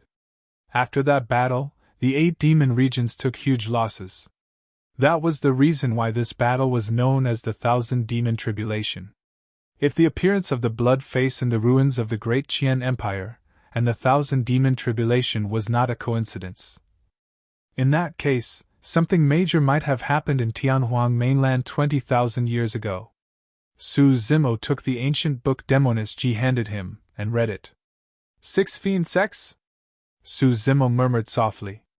Demonis G nodded. Actually, 20,000 years ago, the situation in Tianhuang mainland was divided between the 9 immortal sects, 8 Buddhist monasteries and 6 fiend sections. Su Zimo knew about the 8 Buddhist monasteries. The 2 super sects of the Buddhist monasteries, Daming Monastery and Fahua Monastery, were destroyed in the Battle of the Great Qian Empire 10,000 years ago and turned into the current 6 Buddhist monasteries. He truly did not know about the 6 fiend sections. Demonist Ji said. 20,000 years ago, there was no Heavenly Dipper sect among the 9 immortal sections. Instead, there was another major sect, the Astral sect. Also, Malevolent Earth sect was not among the fiend sections. Later on, Astral Emperor of Astral sect failed his tribulation and was electrocuted into ashes by the heavenly tribulation, leading to a crisis for Astral sect. The terror of tribulation transcendence was such that even emperors would die with their essence spirits destroyed if they were careless. Demonist Ji continued. At that critical juncture, Patriarch Astral was ambushed by a patriarch of the fiend sects and nearly died. Enraged, he triggered a massive battle against the fiend sects. In that battle, 5 of the 9 immortal sects were embroiled in it. As for the 6 fiend sects, they took part and fought till the end, even escalating to a fight between emperors. As he listened to Demonist Ji's description, Su Zimo browsed through the ancient books and matched them. The ancient books recorded that more than 30 Mahayana patriarchs of the immortal and fiend sects died in this battle, and even Patriarch Astral died. Even 3 emperors were dead. At that point, Su Zimo was secretly speechless. The foundation of a super sect was truly terrifying. Up till this point of his cultivation, Su Zimo rarely saw Mahayana patriarchs because he had not cultivated to that level. After all, Mahayana patriarchs had a lifespan of 100,000 years. Even if the super sects could only produce one every 10,000 years, after 100,000 years, they would have 10. Demonist Ji sighed. In the end, the Dharma Emperor of the Buddhist monasteries and the others mediated and managed to calm the battle down. Even so, that battle caused great damage to the fiend sections. As for the 9 immortal sects, Astral sect was destroyed and split into 2 major sects. One of them is the current Heavenly Dipper sect of the 9 immortal sects, and the other is Malevolent Earth sect of the 7 fiend sections. At that point, Su Zimo was enlightened. Back when he first met Demonist Ji, she had already looked down on Malevolent Earth sect and said that Malevolent Earth sect was not a true fiend sect. But now, he finally understood. Malevolent Earth sect was formerly Astral sect of the immortal sects. That battle could be considered as a catastrophe for the immortal and fiend sections. Astral sect was even split into 2, and everything was referred to by the later generations as the Astral Tribulation. After a while, Demonist Ji saw that Su Zimo was still buried in the ancient book, reading it repeatedly as though he was searching for something. Zimo, what are you looking for? Demonist Ji asked. Su Zimo replied. I'm looking for the problem behind this battle. What do you mean? Demonist Ji was puzzled. Su Zimo did not reply. After flipping through the ancient book a few times, he asked, Who was the patriarch of the fiend sects who attacked Patriarch Astral? I'm not sure. Demonist Ji shook her head. Su Zimo pointed to the ancient book in his hands. That's the problem. Even the ancient books of Enigma Palace have no record of this patriarch of the fiend sects. This matter was the reason for the Astral Tribulation, but nobody knew who this patriarch of the fiend sects was. Demonist Ji frowned. What can that prove? This must be absolutely true. Otherwise, Patriarch Astral wouldn't have been enraged and launched a massive battle against the fiend sects. Su Zimo did not argue. In truth, it was the same as the Great Qian catastrophe. Be it the 1,000 demon or astral tribulations, the 2 calamities carried the same strangeness. For the Great Qian catastrophe, Monk Yuanbei and the red-headed ghost, 2 people who witnessed it personally, speculated with one another, and Dai Yu intervened. Later on, they uncovered the strangeness behind the Great Qian catastrophe. As for the 1,000 demon and astral tribulations, they broke out 20,000 to 30,000 years ago. Anyone who had experienced both calamities personally would have died a long time ago. Even if Su Zimo could sense that something was amiss with the 2 calamities, he could not discover the true problem. The truth of the past might be buried with time. However, this matter confirmed his guess. The 1,000 demon tribulation, astral tribulation, and Great Qian catastrophe were no coincidences. Now that I think about it, Another 10,000 years have passed since the Great Qian catastrophe. Su Zimo murmured softly with a grim expression. The dangers of Tianhuang mainland did not merely come from the primordial races. There was also a pair of invisible blood hands that were stirring the clouds and manipulating all living beings. Let's leave this place. Taking a deep breath of air, Su Zimo buried those thoughts in his heart and left the library with Demoness Ji. The storyteller did not leave and stood at the entrance of the hall, gazing into the distance in deep thought. Mingjin, Little Fatty, Shijian and Yan Beiqing were gone. It was likely that the cultivators of Enigma Palace had already arranged for them to rest. You found the answer you wanted? The storyteller glanced sideways and asked with a smile. Su Zimo nodded. Initially, the reason why he entered the library was because he wanted to find out the secret behind monk daming. To think that he even found out about the catastrophe 20,000 years ago by accident. You were the one who destroyed the Blood Vine race on 6 Stars Mountain, right? The storyteller asked.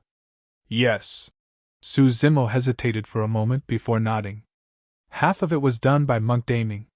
However, since Monk Daming did not want to reveal himself, Su Zimo did not take the initiative to mention him. Why did you come directly to Enigma Palace after 6 Stars Mountain? The storyteller asked again. Su Zimo was just about to talk about this matter as he spoke in a deep voice. The Blood Vine race set a killing badge on me.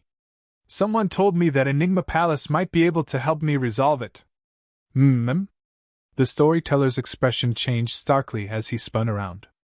A gray fog appeared in the storyteller's eyes, as though he could see through all the secrets on Su Zimo. Indeed! The mist in the storyteller's eyes gradually dispersed as he frowned. Extending his palm, he divined with his fingers and a divine light flashed through his eyes as he hollered. Not good!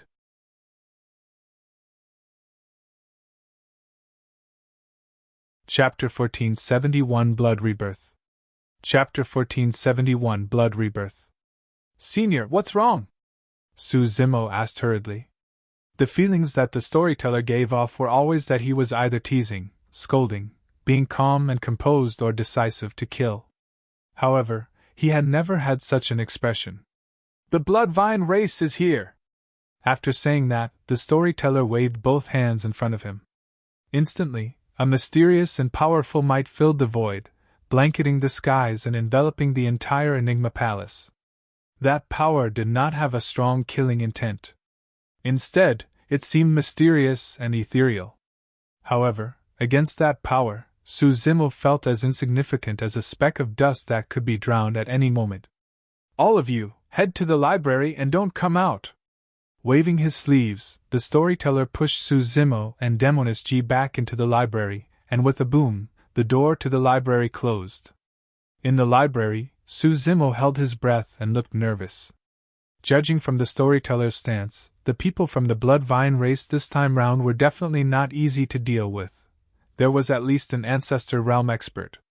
Some Ancestor Realm experts of the primordial races could even fight against emperors of the human race.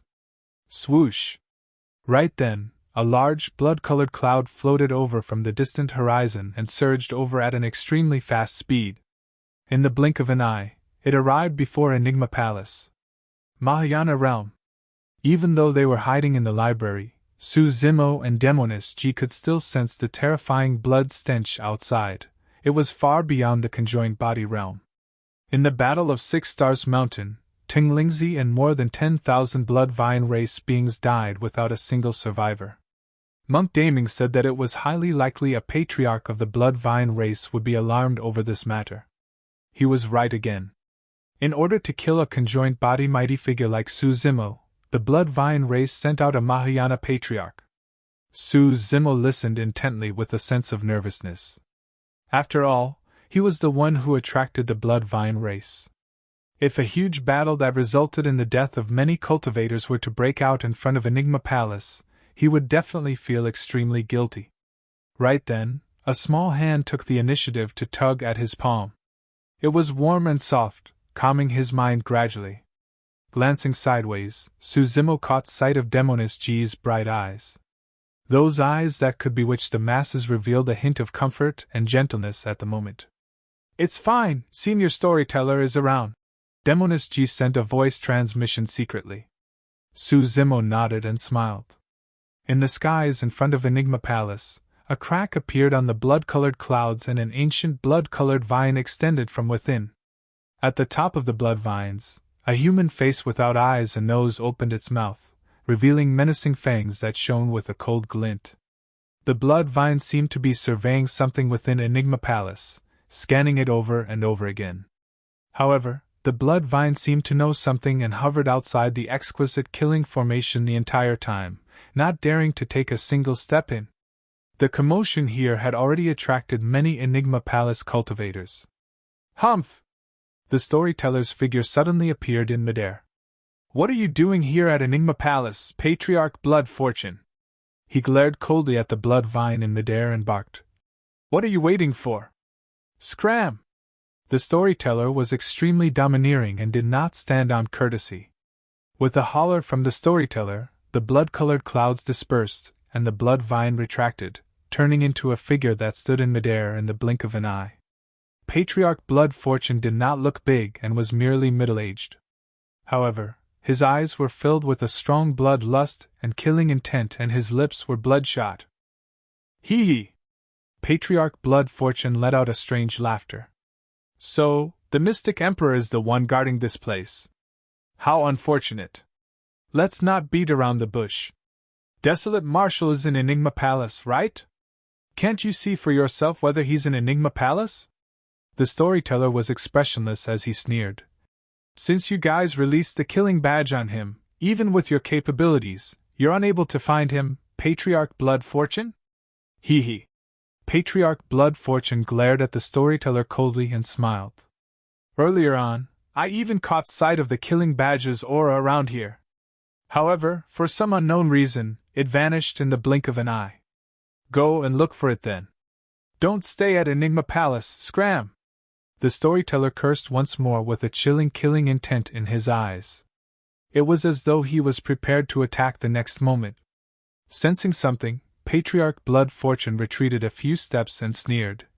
Mystic Emperor, let me advise you not to get involved in this mess. That lad, Desolate Marshal, is already hunted by our primordial 6 races. Although I'm unable to detect Desolate Marshal's aura here today, if an Emperor of our Blood Vine race comes, he'll definitely be able to locate Desolate Marshal.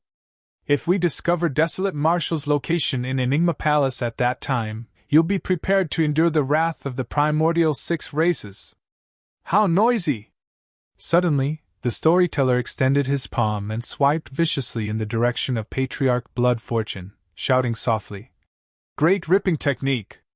Swoosh! Although the storyteller merely waved his hand simply, an extremely terrifying power burst forth from his palm and the entire void was torn into 2. It's a great divine power! Patriarch Blood Fortune's expression changed starkly as he turned to flee. Even so, he was still a step slower. He had not expected the storyteller to be so domineering that the latter wanted to suppress him without a second word. The great divine power descended on him instantly. Instantly, his body was shredded into countless pieces and blood spewed everywhere. Under the power of that great divine power, the shattered flesh continued to explode and turned into blood mists. This could already be considered as tearing his corpse apart. Even conjoined body mighty figures who could regrow severed limbs wouldn't be able to heal from this. However, right then, a blood beam surged into the skies from the blood mist and escaped into the distance. The blood mist in midair surged towards the blood beam at a speed visible to the naked eye. In the blink of an eye, Patriarch Blood Fortune's body recovered completely. The cultivators of Enigma Palace exclaimed when they saw that. This must be a divine power that can only be comprehended at the Mahayana realm, Blood Rebirth. How terrifying! It's too difficult to kill a Mahayana Patriarch. Conjoined body mighty figures had boundless dermic powers and could regrow severed limbs. At the Mahayana realm, one would possess divine powers. As long as their essence spirits were not destroyed, they could be reborn even with a single drop of blood, let alone a severed arm. Earlier on, Patriarch Blood Fortune released the divine power of Blood Rebirth. Mystic Emperor, don't be smug. The Blood Vine race will return. Although Patriarch Blood Fortune had already fled far away, his voice was filled with hatred and vengefulness. The storyteller had an indifferent expression as he looked at the fleeing blood beam without chasing after it. "Everyone, disperse!" He returned to Enigma Palace and remarked casually. The group of cultivators from Enigma Palace dispersed one after another, but all of them were still discussing in hushed voices excitedly.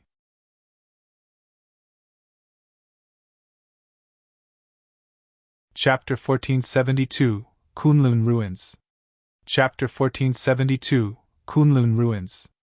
Although Su Zimo and Demoness Ji were hiding in the library, they could still sense the situation outside using their spirit consciousnesses. Both of them exchanged glances and could see the shock in the other's eyes. The power of the Mahayana realm was completely beyond the other realms. For those beneath Golden Core realm, they would mostly fight in melee combat with spirit arts. There were many more techniques above the Golden Core realm, such as dermic arts, secret skills, heaven and earth dharma characteristics, and essence spirit fights. For Mahayana patriarchs, divine powers were the strongest. Divine powers were also the biggest difference between ancestor realm experts and conjoined body mighty figures. Although the divine power released by the storyteller did not look like anything much, its might was extremely terrifying. Even a blood vine patriarch's body was torn into a blood mist. "It's fine now, come on out." Just as Su Zimo and Demoness Ji were letting their imaginations run wild, the voice of the storyteller sounded and the door to the library opened. "Thank you for saving me, Senior." Su Zimo came before the storyteller and bowed deeply. "It's nothing." The storyteller shook his head slightly, but there was still a hint of worry on his face. Su Zimo's heart skipped a beat as he vaguely guessed something. He probed. "Senior, Enigma Palace won't be able to dispel the killing badge on me either, right?" "Yes." The storyteller did not hide anything and nodded. Suddenly, Su Zimo recalled the scene when Patriarch Blood Fortune arrived outside Enigma Palace. The latter did not seem entirely certain that Su Zimo was in Enigma Palace either. Right then, the storyteller explained. "When I saw the killing badge on your body, I used a divine power to seal your aura temporarily, concealing the heavenly secrets." Suddenly, Su Zimo was enlightened.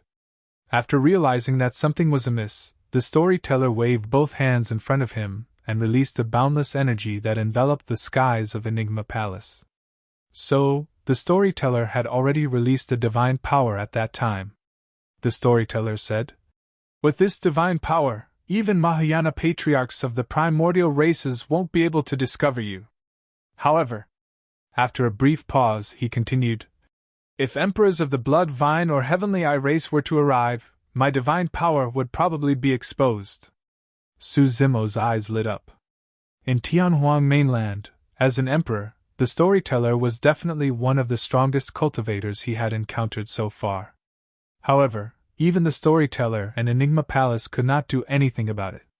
This meant that other sects like Ethereal Peak and 100 Refinement Sect would be even more helpless. Although Tianhuang mainland was huge, there was nowhere he could hide with the killing badge. "What should we do then?" Demoness Ji was a little anxious.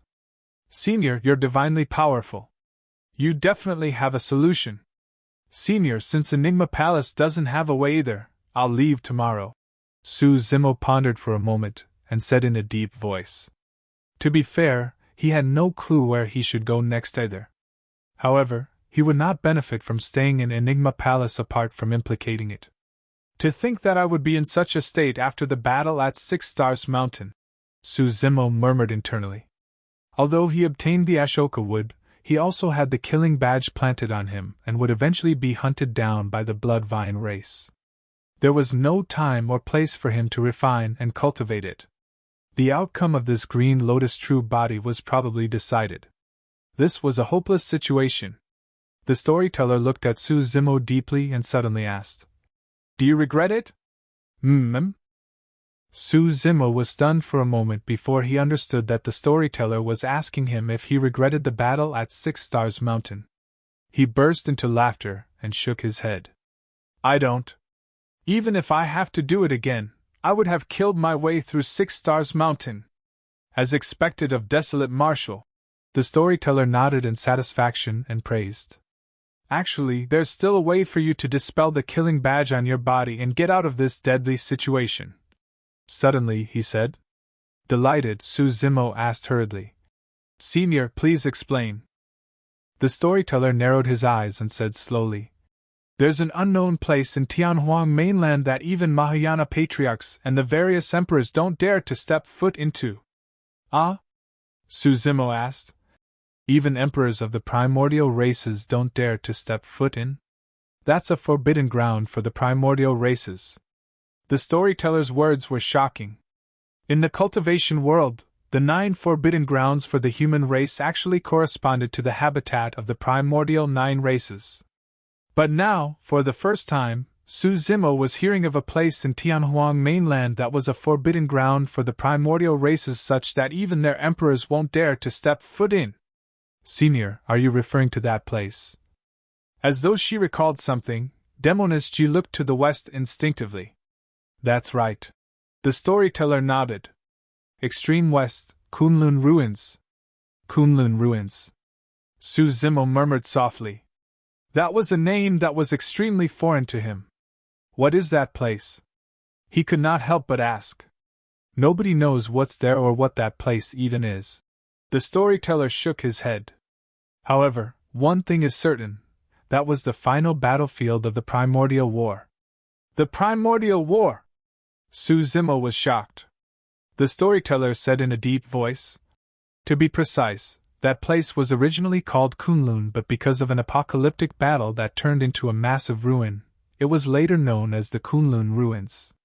It's said that in the Primordial War, the taboo dragon Phoenix and Kunping led 8 primordial races and countless races to attack Kunlun, fighting against the 10,000 races led by the taboo Ho. Hold on. Su Zimo's heart skipped a beat and he suddenly asked. Senior, shouldn't it be the primordial 9 races? The storyteller shook his head. According to the records of founder Master Linglong, there were only 8 primordial races at the start of the primordial era. The god race only appeared in the late stage of the primordial era and weren't strong enough at the time of the primordial war. Su Zimo furrowed his brows slightly. For some unknown reason, he had a feeling that something unusual was hidden within. However, he could not figure it out at the moment. The storyteller's description of the primordial war was somewhat different from the Illumination Dragon Grand Elder. After all, that was something from the primordial era. Even for the 1,000 demon tribulation and astral tribulation that happened 20,000 to 30,000 years ago, it was difficult to know the truth, let alone a war that happened countless years ago. The only thing they were certain of was that the primordial war was indeed extremely tragic. It was much more tragic than the war between the human race and the primordial 9 races in the ancient era. Countless races were wiped out in the primordial war. Indeed, all 3 taboos died in that battle as well. Because of that, the primordial 9 races suffered immense losses. Because of that, the primordial era came to an end. Thereafter, it entered the ancient era where humans took advantage of the situation to rise and the cultivation civilization flourished, welcoming a glorious era.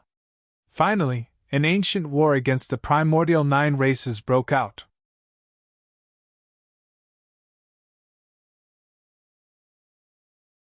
Chapter 1473 Divine Powers. Chapter 1473 Divine Powers.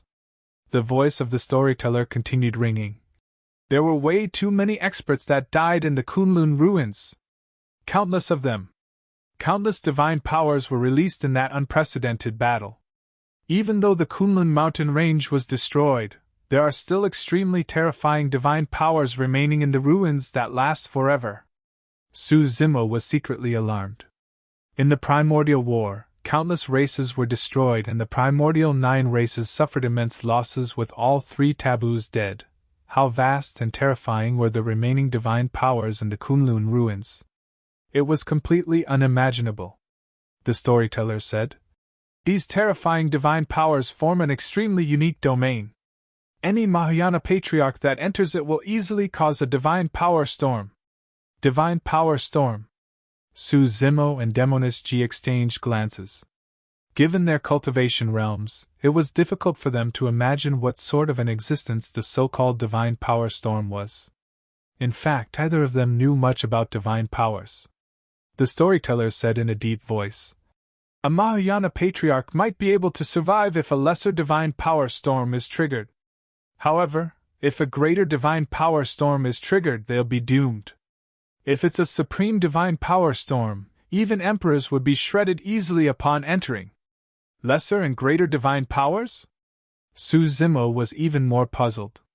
In the ancient era, when the Kunlun ruins was just formed, more than 10 Mahayana patriarchs and 2 emperors of the primordial races wanted to explore it. The storyteller said. Unfortunately, all of them were annihilated. Psst! Su Zimo gasped. In that case, it was no exaggeration that the Kunlun ruins was a forbidden ground for the primordial races. Thereafter, every tens of thousands of years, there would be experts of the primordial races who were indignant and wanted to step into the Kunlun ruins. After all, there were way too many treasures left in the ruins in the primordial war. It was hard to imagine. Su Zimo nodded. In the primordial war, many races were destroyed and countless experts died. The treasures left behind by those experts became ownerless. If he could take out all the treasures in the ruins, the foundation of the 9 immortal sects, 8 demon races, 7 fiend sects, and 6 Buddhist monasteries combined might not even be able to compare to it. The storyteller said. However, among the many experts of the primordial races that entered the Kunlun ruins over the years, only one of them managed to survive and was scared half to death. From then on, no primordial race dared to step foot into the ruins. What about Mahayana patriarchs of the human race? Su Zimo asked curiously. They can't enter either. The storyteller shook his head and sounded certain. Needless to say, from the ancient era till now, there were definitely countless human patriarchs who entered but failed to return alive. Demonist Ji thought for a moment and said, Since Mahayana patriarchs can't enter, can Dharma characteristic Tao lords or perhaps conjoined body mighty figures enter? Yes. The storyteller nodded. Indeed, for cultivators below the Mahayana realm, they won't trigger a divine power storm upon entering. However, the Kunlun ruins is extremely treacherous with countless dangers. There were indeed cultivators beneath the Mahayana realm that ventured in to explore, and only very few of them returned alive. Furthermore, those people did not even reach the depths of the Kunlun ruins and could not hang on any longer after circling around the outer perimeter. After a moment of silence, the storyteller said, Before Founder Master Ling Long entered the Mahayana realm, she braved immense danger to enter the Kunlun ruins for a primordial divine herb. According to the records of Founder Master Ling Long, the Kunlun ruins does not only contain treasures left behind by experts of the past, there are even countless spirit herbs and trees from the primordial era. Of course, apart from that, there are also many races that went extinct in the primordial war. Those living beings mingled and reproduced with one another in the Kunlun ruins. They adapted to the environment and became a new race. Founder Master Ling Long referred to them as the Kunlun race. Su Zimo gradually understood. The Kunlun race was not a new race, but a race that was fused with various major races. There might be humans, demon beasts, and even vegetation. The Kunlun ruins was like a place isolated from the outside world. The Kunlun race was the master of that world. They would not leave the Kunlun ruins and were extremely resistant towards the outside world as well. If they discovered any outsiders barging in, they would definitely not let the outsiders off. Desolate Marshal, the storyteller said in a deep voice. The Kunlun ruins is a unique domain formed by divine powers left behind from the primordial era. Cultivate there for a long time and the killing badge within your body will definitely dissipate gradually. If you enter the Kunlun ruins, you must be careful and avoid the Kunlun race. Look for a secret and safe place at the outer perimeter of the Kunlun ruins and cultivate diligently so that you can advance to the Mahayana realm as soon as possible. Su Zimo nodded and bowed deeply. Thank you for your guidance, Senior. The reason why Enigma Palace did not have much of an understanding towards the Kunlun ruins was because Founder Master Ling Long made a trip there in the past and left behind precious records. After pondering for a moment, Suzimo asked again. Senior, what were the lesser and greater divine powers that you mentioned earlier on? The storyteller smiled gently. You'll know about these things once you advance to the Mahayana realm. However, it doesn't hurt to let you know beforehand. Divine powers can be divided into 3 types, namely lesser, greater, and supreme divine powers. Naturally, the power of those divine powers increase in succession. Suzimo nodded to himself and asked. The divine power that Patriarch Blood Fortune released earlier on, the one that could reconstruct his body with a single drop of blood. What is it under? That's one of the lesser divine powers, the storyteller said indifferently. Suzimo and Demonis G's hearts skipped a beat. Even a powerful method such as blood rebirth was merely a lesser divine power. One could only imagine how frightening the might of a greater or supreme divine power would be. The storyteller said. There are 10,000 known lesser divine powers and thousands of greater divine powers. However, there are only dozens of known supreme divine powers. Under normal circumstances, even the combined power of more than 10 lesser divine powers won't be a match for a single greater divine power. Even 100 greater divine powers combined can't match a single supreme divine power. Although there were only 3 levels of divine powers, the difference in strength was exponential. After a brief pause, the storyteller said hesitantly, Of course, Founder Master Ling Long once mentioned that there might perhaps be a type of divine power that was even above supreme divine powers. It's the Peerless divine powers. Peerless meant that no divine powers could compare to it. Not even supreme divine powers. Of course, Founder Master Ling Long merely heard of that as well. After all, from the primordial era till now, there had never been any peerless divine powers that appeared. The storyteller smiled. If there was truly such a divine power, even Tianhuang mainland would be turned into ruins if it was released. The saying of peerless divine powers is truly way too illusory.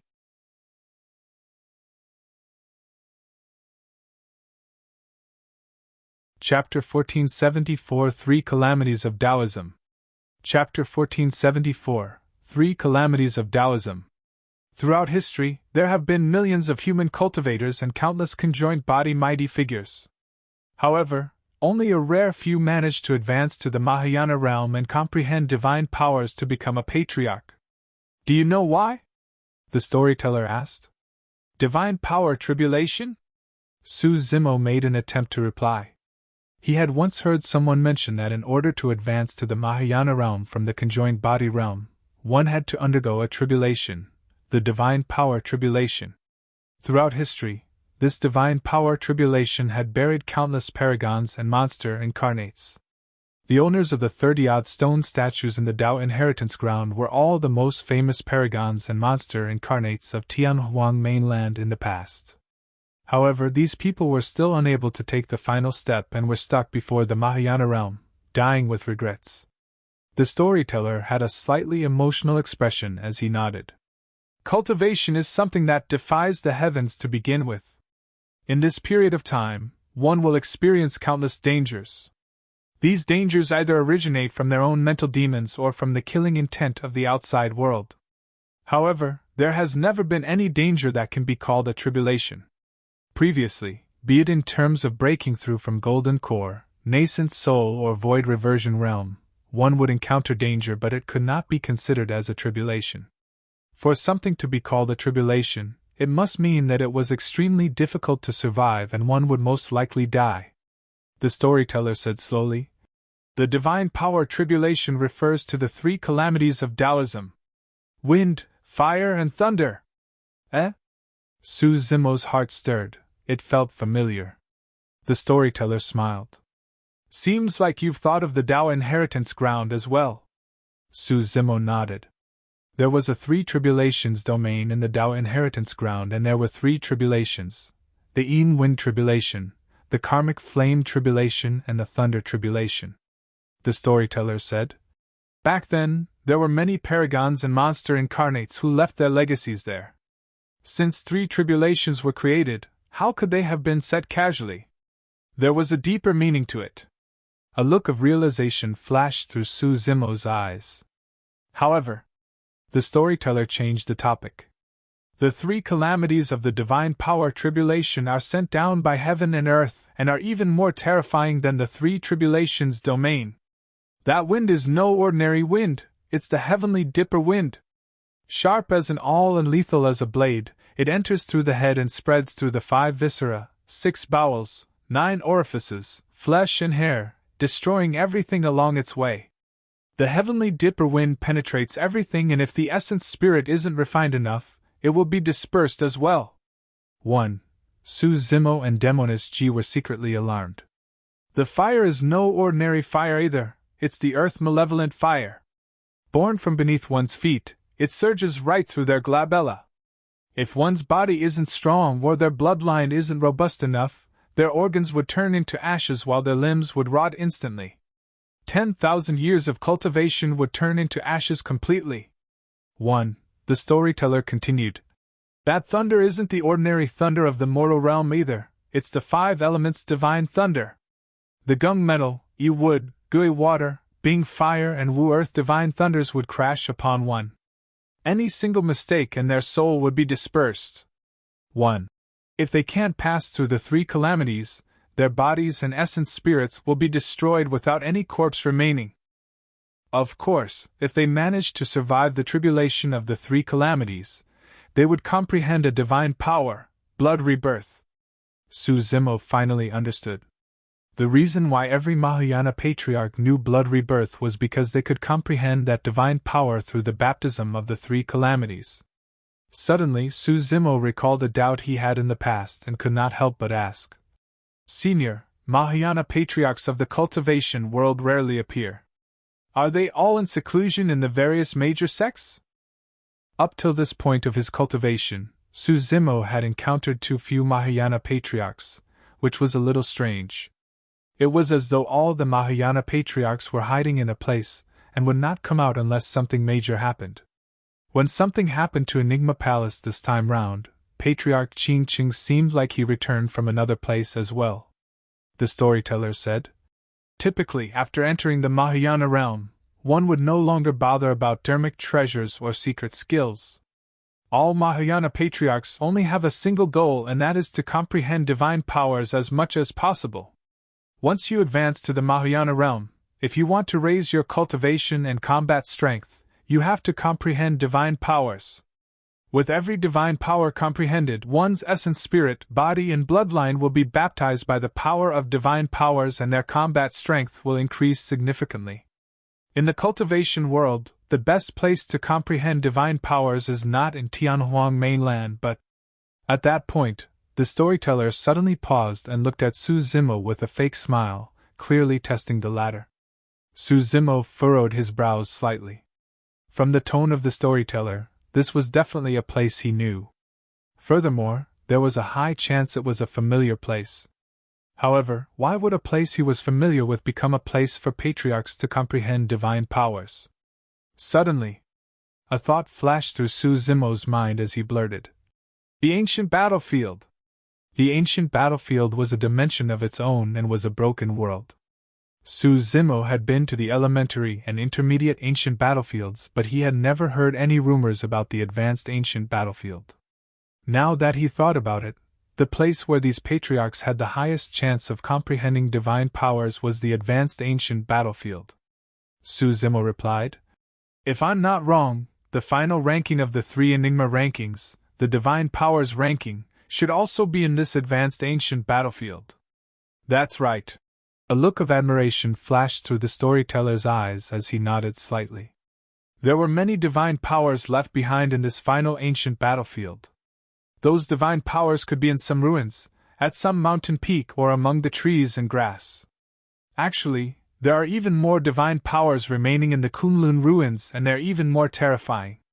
However, because the primordial war was way too intense and the environment there was extremely sensitive, Mahayana patriarchs would trigger a divine power storm the moment they stepped in. They won't even be able to survive the divine power storm, let alone comprehend the divine powers. Compared to that, the environment of the ancient battlefield is relatively mild. As long as one can discover the remnant of any divine powers, they can comprehend it. Su Zimo understood. In order to increase their cultivation and combat strength, Mahayana patriarchs of the cultivation world searched and comprehended divine powers in the ancient battlefield. During this process, they would naturally not bother about the strifes of the cultivation world. After all, it was not easy to find a divine power. The process of comprehending a divine power was even harder. That was the reason why patriarchs rarely appeared and cultivators of the sect would not alarm them unless a major calamity befell the sect. Only Mahayana patriarchs can enter that ancient battlefield? Suddenly, Suzimo asked. The storyteller shook his head. That's not a hard rule. However, given your current physical body and essence spirit, you won't be able to withstand a divine power if you forcefully comprehend it. The storyteller saw through Suzimo's intentions and knew that the latter wanted to comprehend divine powers as soon as possible and advance to the ancestor realm. However, there were no shortcuts to cultivation. The storyteller said, If you want to comprehend divine powers, your body and essence spirit have to reach a certain level. A grade 7 creation green lotus is definitely not enough.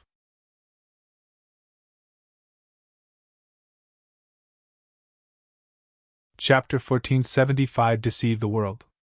Chapter 1475 Deceive the World. In other words, the old man was implying that Suzimo's green lotus true body had to grow to grade 8 if he wanted to enter the advanced ancient battlefield. A grade 8 creation green lotus was extremely difficult to nurture, and in the ancient era, only the Buddha Emperor had it. Even if Suzimo were to absorb the large chunk of Ashoka wood completely, it would be difficult for his green lotus true body to transform to grade 8. However, there was still a chance. The creation green lotus had already fused with his body and bloodline. As long as his cultivation increased, the green lotus true body would grow. Although the Kunlun ruins were filled with danger, there were countless treasures. Furthermore, experts of the primordial races did not dare to enter the ruins. As long as he could avoid the danger of the Kunlun ruins, he could cultivate there forever. This was a rare opportunity and cultivation ground for Suzimo. You guys can rest here for a few days. The storyteller smiled gently.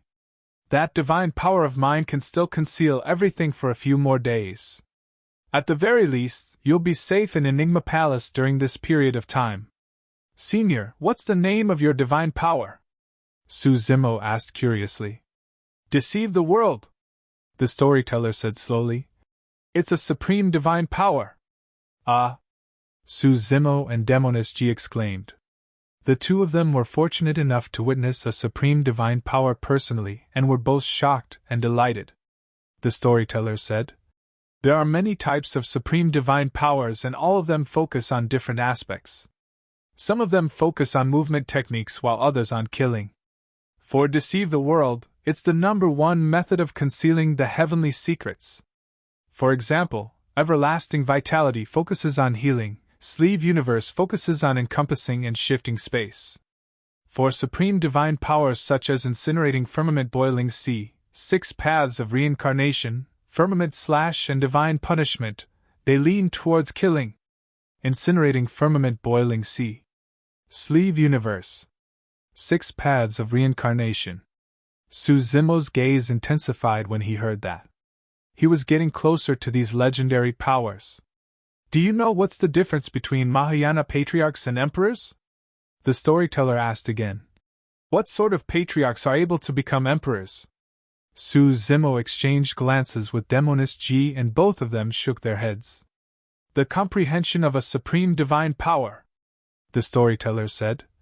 One can only be conferred the title and become a true emperor upon comprehension of a supreme divine power. Suzimo's eyes revealed a look of realization. It was no wonder why Hermit once said that even emperors were at the Mahayana realm. The reason why a patriarch was referred to as an emperor was because they had comprehended a supreme divine power. The storyteller continued. The reason why there's a difference in strength between emperors is because the focus of the supreme divine powers they comprehend is different. For example, back then, the supreme divine power comprehended by the Dharma Emperor was Everlasting Vitality, and it was focused on healing. Eventually, he could not defeat the Ancestor Realm Illumination Dragon still. At that point, Suzimo sighed internally. Even the storyteller did not know the truth about what happened at the bottom of the Dragon Burial Valley back then. The reason why the Dharma Emperor sacrificed his remaining lifespan to save the red-headed ghost was because he did not want a huge battle between the dragon race and the human race to repeat the massacre. Of course, if the difference is merely in the focus of the comprehended divine power, the variation in combat strength won't be too great, the storyteller said. If anyone could comprehend a second, third, or even more supreme divine powers, their combat strength would increase in folds. That's way too difficult. Demoness shook her head. It was already extremely rare for someone to comprehend a single supreme divine power and become an emperor, let alone 2, 3 or more. There would always be a time when one was exhausted. Even emperors did not have that much time and energy. Suzimo's heart skipped a beat as he suddenly asked, "How many supreme divine powers did the eternal human emperor comprehend in the past?" Demoness let out a curious expression as well. 6 of them, the storyteller said slowly. Suzimo and Demoness were shocked. The storyteller said, "Ever since the ancient era, there have been many paragons and monster incarnates. Their achievements may even surpass the human emperor."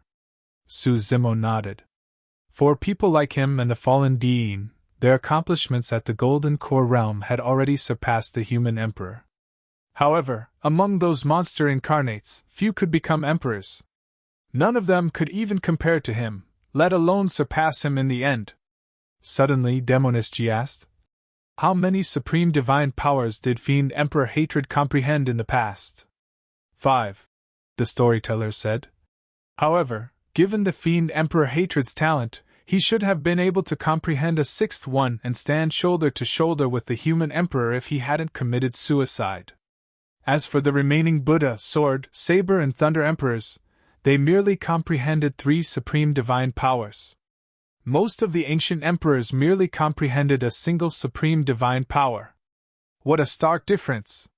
Suzimo was secretly alarmed. Even for renowned emperors such as the Buddha and Sword Emperors, they were 2 supreme divine powers apart from Fiend Emperor Hatred. The difference between them and the human emperor was even greater. The storyteller said. Therefore, without the eternal human emperor, the human race would have definitely lost the ancient war.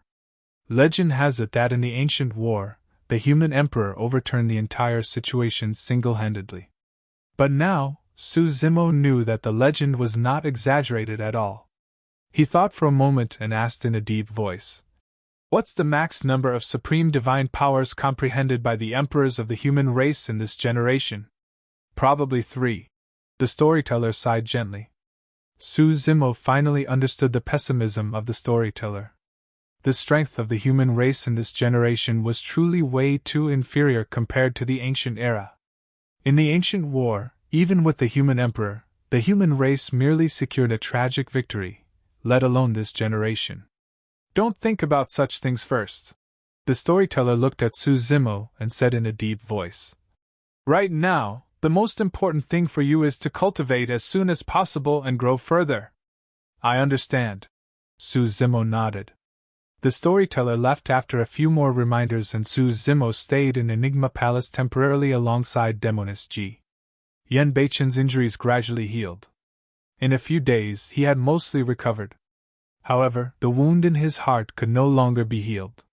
His eyes were still dead without any luster. Suzimo sighed internally. As he had expected, after Yen Beichen killed Heavenly Secrets, he lost the obsession in his heart, and could no longer find any hope of surviving. Once he left, Yen Beichen would most probably commit suicide.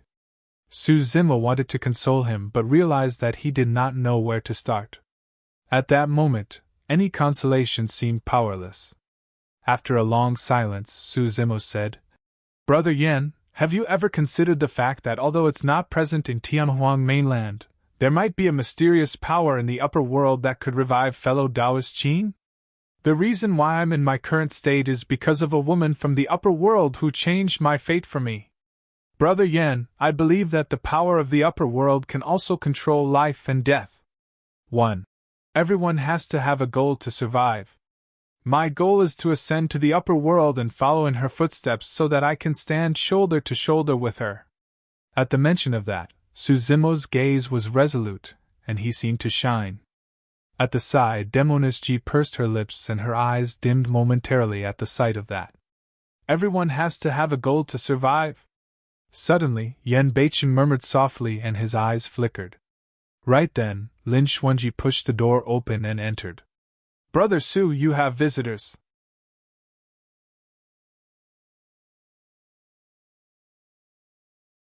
Chapter 1476 Peerless Asura. Chapter 1476 Peerless Asura. Visitors? Su Zimo was momentarily stunned. Given how relaxed Lin Xuanji was, it was clear they were not enemies. Right now, he was in an extremely dangerous situation and was hunted down by the primordial 6 races. Unless they were old friends, who would dare to look for him at a time like this? Right then, 2 people appeared at the entrance. When he saw the 2 of them, Su Zimo could not help but laugh. He hurried forward and bowed to one of them with cupped fists. Greetings, Master. That person was none other than mighty figure Extreme Fire of 100 Refinement Sect. The other person was a young lady in her prime. Her wave-shaped hair fell to her shoulders and was a little withered, but it could not conceal her peerlessly beautiful face. The girl's skin was fair and her features were exquisite without any flaws. Although she was slightly inferior to Daoism in terms of bewitchment, her appearance was already comparable. Furthermore, her eyes were not ordinary black or white. Instead, they were clear and green, resembling clear water that shimmered with a unique beauty. What a beautiful little girl! She seems to have grown up a little. Even Daoism could not help but exclaim when she saw the girl. Young master! The girl came to Su Zimo's side and called out with joy in her eyes. This girl was none other than Yanqi, who possessed half of the god race's bloodline. Su Zimo took her in at the capital of Great Zhou, and she was accepted by Ethereal Peak later on. Su Zimo swept his gaze and nodded slightly. Not bad, you've already entered the conjoined body realm. Although Yanqi was a remnant of the god race, her talent was frighteningly shocking. Her cultivation speed followed closely behind Su Zimo without being left behind. Although the bloodlines of remnants were impure, their accomplishments might not be inferior to others. Monk Daming and the Blood Fiend from 40,000 years ago were both remnant bloodlines. However, even pure-blooded experts of the primordial races would be suppressed by the 2 of them at the same cultivation realm. Master, why are you guys here together? Su Zimo asked. Extreme Fire smiled. When I heard that you were killed by the primordial 6 races, I left 100 Refinement Sect and became a free man. I was prepared to look for you in the South region. However, before I reached the South region, I heard that a huge battle broke out at Enigma Palace. As such, I rushed here right away. Thankfully, you're still here. Although Extreme Fire said it indifferently, Su Zimo's heart was moved. When the primordial 6 races set their killing badges on him, everyone wanted nothing more than to avoid him. Even Dapamkara Monastery did not dare to let him into their monastery for fear of being implicated. However, Extreme Fire came to look for him right away. Furthermore, Extreme Fire had already prepared for the worst-case scenario. He was afraid of implicating 100 Refinement Sect, and that was why he left 100 Refinement Sect in advance to regain his freedom. Not long after I arrived here, I encountered this girl. Extreme Fire pointed at Yanqi and continued. Su Zimo looked at Yanqi. Yanqi smiled. I also heard of the news of you being hunted by the primordial 6 races, young master. I wanted to stay by your side and help you. Now that I'm already at the conjoined body realm, Master Crane agreed to let me come over. Master Yanqi, you guys sigh. Su Zimo sighed gently, but a warm feeling flowed through his heart. Up till this point of his cultivation, he roamed Tianhuang mainland and made countless enemies. However, he also made many hot-blooded friends and siblings who could stick together. These people were loyal and did not leave him even though they knew he was in a dangerous place. It was the case for Extreme Fire and Yanqi. It was the case for Yen Beichen and Daoism. It was the same for Little Fatty and Shijian as well. Extreme Fire said in a deep voice. Zimo, it's difficult for you to survive in Tianhuang mainland now that you're hunted by the primordial 6 races. However, there is a place that might offer a chance of survival. Oh? Out of curiosity, Su Zimo asked. Where? Extreme Fire replied. The place where I nearly died and obtained Night Spirit as well as the Illumination Sword formation. Su Zimo's heart skipped a beat as he suddenly thought of a possibility. Extreme Fire continued. That's the extreme west of Tianhuang mainland, the Kunlun ruins. Indeed. The divine Hoeg was brought out by Extreme Fire from the Kunlun ruins. That was also a speculation that Su Zimo had just thought of. Extreme Fire had once told him that he was exploring a primordial ruin and nearly died. The Kunlun ruins was probably the most famous and largest primordial ruin in Tianhuang mainland. Most importantly, the Kunlun ruins was the battlefield of the primordial war. This was also closely related to Night Spirit. Ever since the battle at Heaven and Earth Valley, Night Spirit had been separated from him and his whereabouts were unknown. However, Su Zimo believed that Night Spirit would not die that easily. If Night Spirit was still alive, could he be in the Kunlun ruins? Extreme Fire said. I've been to the primordial ruin before after all and have a slight understanding of it. If we go together, we might have a higher chance of surviving. Su Zimo nodded thoughtfully. To begin with, the Kunlun ruins was a cultivation ground for him. But now that he thought about the high chance that Night Spirit was in the Kunlun ruins, a sense of anticipation grew in his heart.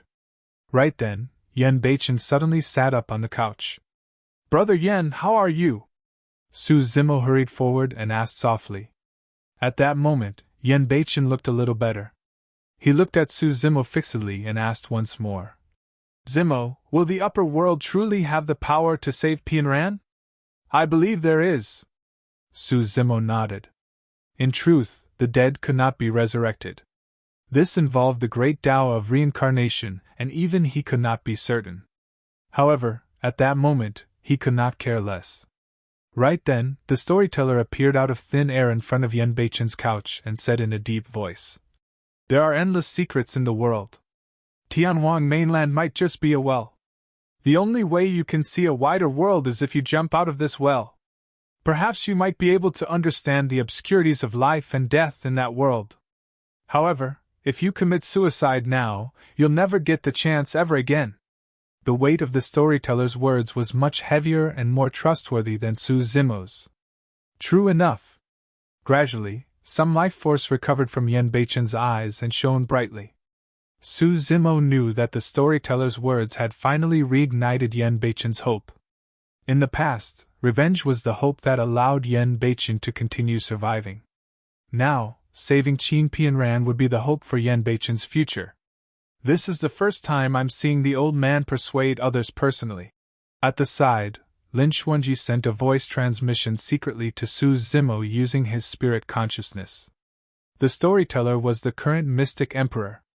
An emperor was willing to lower his status to persuade Yen Beichen. It was clear how highly the storyteller regarded the latter. The storyteller continued. Asura, you obtained the inheritance of the fiend emperor hatred. However, I believe that you're not another hatred. Leave your own Tao and break free from the effect of the hatred sutra on you, putting down your obsession. I believe that even though he passed down his legacy, the fiend emperor hatred would not want you to become a second him. You're the Asura, the one and only peerless Asura in this world.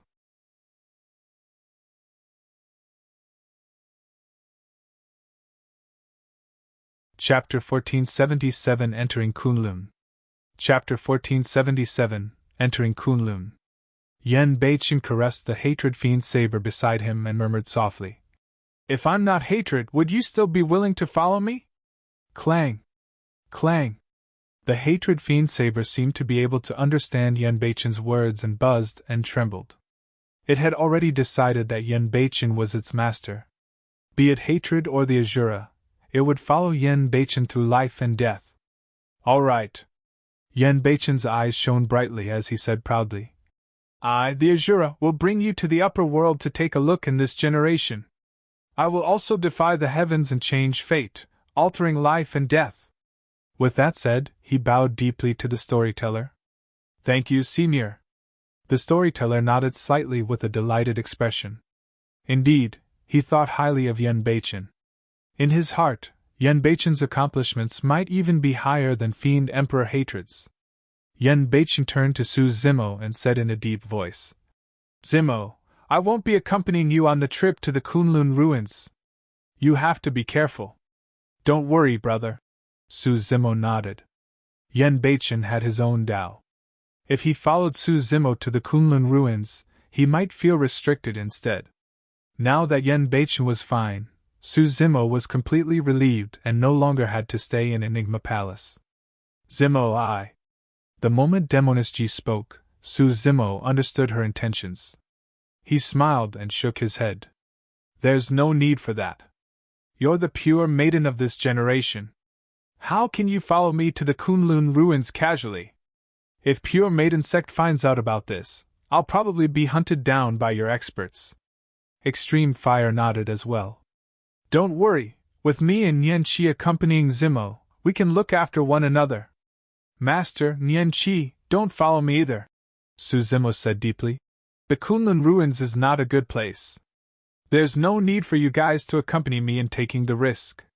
What are you talking about? Extreme Fire's eyes widened as he patted his storage bag. Don't get ahead of yourself, lad. I've got a treasure map here.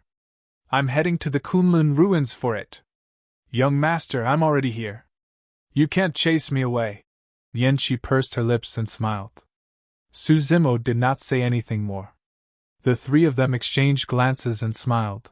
There was no longer a need for words. Since he had already decided to leave, Su Zimo did not delay any longer. He bid farewell to Shi Jian and the others one after another and prepared to move. The storyteller said, You still have the killing badge of the Blood Vine race on you. If you leave Enigma Palace, the Blood Vine race will definitely see it. I'll tear through space and lead you guys there directly. As he said that, the storyteller swiped his palm across the void before him. As though it was cut by a sharp blade, a gigantic crack appeared in the void. It was dark and deep within, even wind gusted. With a flick of his sleeves, the storyteller swept Su Zimo, Extreme Fire and Yanqi up and leaped into the crack. Old man, bring me along. I'll take a look as well.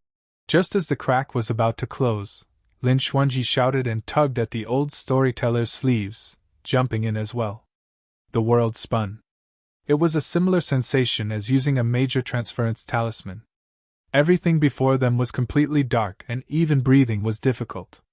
In just a few breaths' time, Su Zimo and the rest felt their bodies lighten and their eyes lit up. They were finally seeing light once more. Although they were on the ground, everyone felt a heavy and repressing feeling in their hearts. Everyone looked over instinctively, and could not help but freeze on the spot in shock. In front of everyone were mountain ranges that rose and fell continuously. Some of the mountain ranges were sliced into two as though they had suffered a violent collision. Some of the mountain ranges were mostly destroyed. The vast plains of the mountain ranges were strewn with corpses and bones. It was a shocking sight. Some of the corpses were not rotten and retained their original forms. Their bodies were long and more than 10,000 feet long, looking like coiled divine dragons. It was a dragon skeleton. A divine dragon that was more than 10,000 feet long meant that this was a true Ancestor Realm divine dragon. At the edge of the Kunlun ruins, everyone caught sight of the corpse of an Ancestor Realm divine dragon. It was truly hard to imagine how tragic the primordial war was back then. Everyone looked around. There were not only corpses of the dragon race among the bones, there were also corpses of other primordial races as well as countless unknown living beings that filled the entire mountain ranges. This scene was way too shocking. The aura emitted by the ruins was way too repressing and sinister. If one's Dao heart was not steady, they could break down mentally in such an environment. Extreme Fire looked at the scene before him and sighed gently, as though he recalled something. Back then, more than 10 of us came to explore this treasure trove. To think that I was the only one who survived. One of them had his Dao heart broken not long after he entered the Kunlun ruins. After a brief pause, he sighed once more. Actually, I would have died long ago as well if I hadn't met Zimo. Everything that I've experienced over the years is truly tragic in retrospect. The storyteller looked at the ruins and remained silent for a long time before saying slowly, Zimo, cultivate well in the Kunlun ruins. You don't have to worry about Tianhuang mainland. I'll do my best to deal with the primordial races and buy time for you. Su Zimo nodded. He did not know if he would survive this trip to the Kunlun ruins, and his future was uncertain. Even he did not know if he could return alive and when he could return to Tianhuang mainland once more. Senior, take care as well. Su Zimo bowed deeply to the storyteller. Brother Su, I'll wait for you to return. Even the cynical Lin Xuanji felt a sense of reluctance at the imminent departure. Su Zimo waved his hand and entered the Kunlun ruins with Extreme Fire and Yan Qi. The three of them walked extremely slowly and surveyed their surroundings with their spirit consciousnesses tensely, afraid that something might happen. The storyteller watched the three of them from outside the Kunlun ruins the entire time, and only snapped out of his stupor after their figures vanished. Old man, why have you suddenly become so emotional? Lin Xuanji asked with a frown. He knew the storyteller too well. He could sense the pessimism in the storyteller's heart. Given Brother Su's talent, with the Dragon Phoenix True Body and Green Lotus True Body, the primordial races won't be his match if he grows further. Lin Xuanji was optimistic on the other hand. The storyteller shook his head gently. I'm afraid there's not much time left. If we wait another 10,000 years, I believe that Desolate Marshal will definitely be able to reach the peak and become an existence comparable to the human emperor. However, the conflicts between the primordial races and the cultivation world are increasing and their movements are becoming more frequent. The final battle is about to arrive. Lin Xuanji's heart skipped a beat as he asked. Old man, how long more do you think that will be based on your divination? No more than 100 years at most. The storyteller's voice was heavy. 100 years. Lin Xuanji finally understood why the storyteller was so pessimistic. 100 years was way too short. For cultivators, 100 years was a fleeting duration. It was already not bad if Su Zimo could advance a single minor realm, let alone advance to the Mahayana realm. On the other hand, even if Desolate Marshal was at the Mahayana realm, how could he fight against the experts and emperors of the primordial races? The storyteller murmured softly, We'll do our best and leave it up to fate.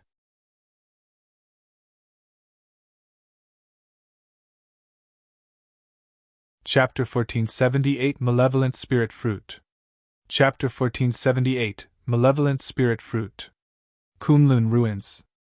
The more Su Zimo and the other two advanced, the more alarmed they became, and the surrounding environment turned increasingly sinister and spooky.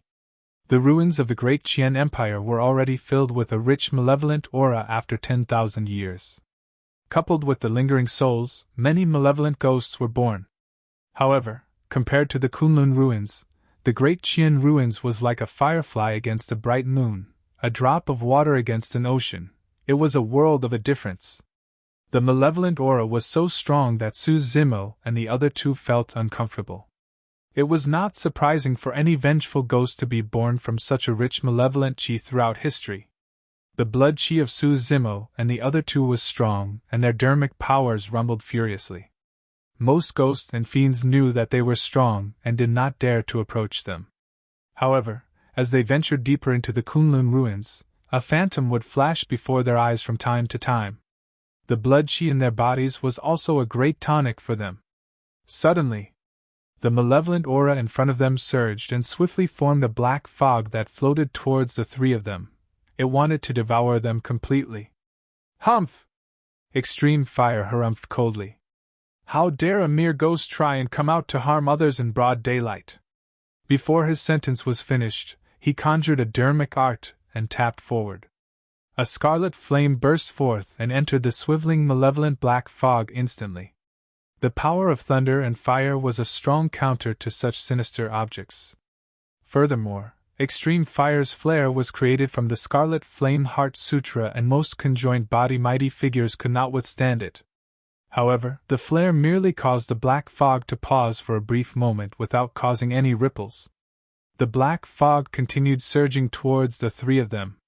Hee hee hee! A shuddering laughter sounded from the black fog. There's no daylight in these ruins. It's always dark here. Swoosh!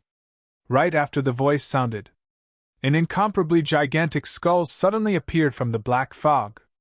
The holes in its eyes shone with a bloodthirsty glint as it opened its mouth and devoured the three of them. You must have a death wish. The dermic art in Extreme Fire's hands changed once more and 3 balls of flames appeared, condensing into Samadhi Dao fire that shot over. The power of the Samadhi Dao fire was more than twice that of the previous flames. The moment the Samadhi Dao fire entered the skull's mouth, it burst into flames and the black fog surrounding the skull was burned into nothingness. Roar! The skull let out an extremely painful roar. However, no matter how it channeled the malevolent chi, it could not extinguish the Samadhi Dao fire on its body. In just a few breaths, the bones of the skulls crackled from the heat and cracks appeared. If you dare to step into the Kunlun ruins, don't even think about getting out alive. The skull said fiercely. The flames here will definitely attract even more vengeful spirits and malevolent ghosts. Just wait to be devoured. Before its words were finished, the skull exploded and scattered onto the ground, turning into ashes. Extreme Fire sighed gently. Back when our group arrived here, more than half of us were killed by these vengeful spirits and malevolent ghosts. In the end, there were only 3 of us left when we entered the treasure ground. After that, the 3 of them were even more careful and continued forward. Before long, Nian Qi's gaze shifted to a black fruit and her eyes lit up. The fruit was the size of an infant's fist and was black on the outside. However, it shone brightly inside like a large and exquisite bunch of grapes. It's a malevolent spirit fruit. Extreme Fire exclaimed softly. When he saw Su Zimo's confusion, Extreme Fire explained. Malevolent spirit fruits are extremely rare and can only be born after countless years in a place with rich malevolent aura. For most cultivators, the malevolent spirit fruit is a poisonous fruit and they will definitely die if they consume it. However, once they advance to the Mahayana realm and experience the malevolent earth fire of the 3 calamities of the divine power Tribulation, consuming the malevolent spirit fruit will produce a miraculous effect. The success rate of the Tribulation transcendence will increase by at least 30%. There was definitely no such spirit fruit in Tianhuang mainland. That was because the conditions required to nurture a malevolent spirit fruit were way too stringent that even an environment like the Great Qian ruins could not produce one. It was only possible in the Kunlun ruins. As the storyteller had said, danger and opportunities coexisted in the Kunlun ruins. Su Zimo did not say anything and merely frowned slightly, looking at the bottom of the malevolent spirit fruit in deep thought. Nian Qi had already walked forward, prepared to pluck the malevolent spirit fruit. Don't move. Watch out. Right then, 2 voices sounded at almost the same time. The first warning came from Su Zimo. The second was an unfamiliar voice. Right then, something weird happened. The ground beneath Nian Qi's feet suddenly cracked and a pair of extremely sharp cold lights flashed, slashing towards her. When Nian Qi heard Su Zimo's warning, she was long prepared as she leaped up and looked down. Bang! Boom! Boom! From the crack on the ground, a gigantic scarlet-back centipede that was dozens of feet long slithered out and chomped down on Nian Qi, who was in midair. The cultivation of that scarlet-back centipede was at the perfected conjoined body realm. Even among the 8 demon regions, it was a ferocious beast with terrifying combat strength. Although Nian Qi had just advanced to the conjoined body realm, half of her bloodline came from the god race. With a tender shout, she channeled her bloodline and dermic powers as a blinding sword that shone brightly appeared in her palm. Slash! Gripping her sword with both hands, Nian Qi slashed down fiercely at the scarlet-back centipede beneath. Clang! Although the gigantic sword stood on the scarlet-back centipede, it could not slash its way in and sparks flew instead. Scarlet-back centipedes loved corrosion. This particular one had cultivated countless years in this ruin, and by now, its shell was invulnerable against weapons, fire and water. Humph! Nianqi did not panic and dispersed her sword, channeling her bloodline phenomenon right away. An ancient and majestic pyramid appeared in midair with countless living beings prostrating beneath it. Boom! The pyramid crushed down fiercely towards the scarlet-backed centipede. The scarlet-backed centipede lamented. Although its body was not afraid of sharpness, the pyramid carried an extremely terrifying might and crushed it into two with a ton of weight. Black blood splattered everywhere. The black blood in the scarlet-backed centipede's body contained poison that could kill a conjoined body mighty figure with ease. The scarlet-backed centipede opened its mouth and spat out a black poison mist. Thereafter, it swayed its upper half of its body and wanted to burrow into the ground to escape. Nianqi possessed the bloodline of the god race, and the poisonous blood could not close into her body against the surge of her blood qi. Swoosh! Her figure fell and she charged down instantly. Grabbing one of the scarlet-backed centipede's legs with her bare hands, she yanked it out of the crack in the ground. Among the primordial 9 races, the god race's physique and bloodline were at the peak and were on par with the dragon race. Although the scarlet-backed centipede was massive, it could not compare to Nianqi in terms of strength. After pulling the scarlet-backed centipede out, Nianqi smashed it onto the ground violently. The pyramid descended once more and crushed the scarlet-backed centipede into a meat sludge. That counterattack was extremely sharp and displayed Nianqi's immense capabilities and combat strength. Even Su Zimo nodded to himself when he saw that.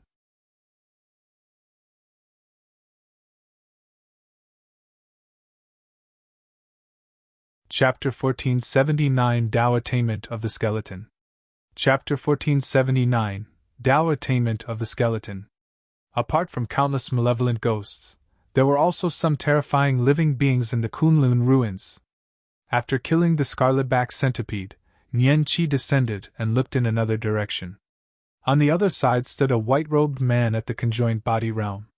He was handsome and had sparkling eyes. Standing not far away, his clothes fluttered and he looked elegant. At that time, when she wanted to pluck the malevolent spirit fruit, 2 voices reminded her. One of them was Su Zimo and the other was this white-robed man. My gratitude, fellow Daoist. Nianqi cupped her fist towards that person and expressed her thanks. No problem. The white-robed man smiled gently. Pardon me for being bold. By the looks of it, you guys must have just arrived at the Kunlun ruins, right? Yes. Nianqi nodded. There was no need to hide this matter. Su Zimo and Extreme Fire did not speak and merely sized up the white-robed man. The white-robed man said, There are dangers lurking everywhere in the ruins. There must be powerful, ferocious beasts guarding a treasure like the malevolent spirit fruit. There are also some ferocious beasts that guard the vicinity of certain universal treasures to wait for other living beings to fall into their traps. At that point, the white-robed man's eyes dimmed and his tone turned grim. There were initially 7 of us, but we fell into a trap of a powerful, ferocious beast. I was the only one who escaped death, sigh. When he heard that, Extreme Fire reminisced about the past and felt a sense of sympathy for the white-robed man. However, he was still a little cautious as he probed. Are you also here for this malevolent spirit fruit? I'm here for the malevolent spirit fruit. The white-robed man smiled and looked at Nianqi, saying honestly. However, this malevolent spirit fruit clearly belongs to this fellow Daoist. Extreme Fire nodded slightly. Of course, in the cultivation world, humans were unpredictable. This was their first time meeting and no one could guarantee the other party's thoughts with just a few words. Fellow Daoists, I've stayed in the Kunlun ruins for a period of time. I wonder if I can travel with you guys. The white-robed man's eyes were filled with anticipation. This Extreme Fire was hesitant. Normally speaking, the 3 of them were familiar with one another and were resistant towards strangers. However, this was the Kunlun ruins. When Extreme Fire heard about this person's encounter, he could not help but recall his past self. If he allowed this person to wander around the Kunlun ruins alone, the latter would most likely be doomed. Should we bring him along? Extreme Fire sent a voice transmission secretly. Given the three of us, we can deal with him easily if he has any evil intentions. Nianqi did not object and merely looked at Suzimo. In her heart, Suzimo would be the one to decide for such matters. Ever since the white-robed man appeared, Suzimo had not said anything. Suddenly, he asked, "How should I address you, fellow Taoist?" "I'm Spirit Scar." The white-robed man smiled gently. Suzimo nodded. "I'm Desolate Marshal." "Greetings, fellow Taoist Desolate Marshal." The white-robed man cupped his fists towards Suzimo. Although their conversation was simple, Extreme Fire and Nianqi's expressions changed slightly. Both of them could tell that something was amiss. The white-robed man was way too calm when he heard the name Desolate Marshal. Suzimo's gaze was dark as he asked with a fake smile, "Seems like you've never heard of me, fellow Taoist?" The white-robed man smiled apologetically. "I'm an itinerant cultivator that cultivates in seclusion most of the time. I don't know much about the cultivation world and am inexperienced. I must be quite a joke to you, fellow Taoist." That explanation made sense. However, Extreme Fire and Nianqi were already wary. Desolate Marshal established his Tao and imparted martial arts to all living beings, shocking the world. Even itinerant cultivators who were in seclusion all year round and were isolated from the world could not have not heard of Desolate Marshal's name. Suzimo smiled as well and asked, "How long more are you going to pretend for?" The smile on the white-robed man's face did not fade and his expression turned odd. A sinister aura emanated from him as he rubbed his palms and laughed. "Impressive. In all these years, there have been many cultivators who entered the Kunlun ruins, but you're the first to see through my disguise." Both Extreme Fire and Nianqi felt their scalps tingle. Even though the white-robed man was exposed by Suzimo, the two of them could not make out what he was still. If they had truly allowed this person to travel with them, the consequences would have been unimaginable. Actually, even Suzimo could not see through this person's true body. However, after the white-robed man appeared, Suzimo's spirit perception warned him repeatedly, and that was why he tested the waters. "Let's see what you are." Suzimo did not waste his breath on the white-robed man and flicked his finger. Chi! A blinding white sword chi burst forth and arrived before the white-robed man instantly. The sharpness of the heaven-slaying sword chi caused the white-robed man's expression to change slightly. Swash! The white-robed man swayed and disappeared before Suzimo and the other two, shifting to the other side at an astonishing speed. Even Extreme Fire's gaze could not catch up to him.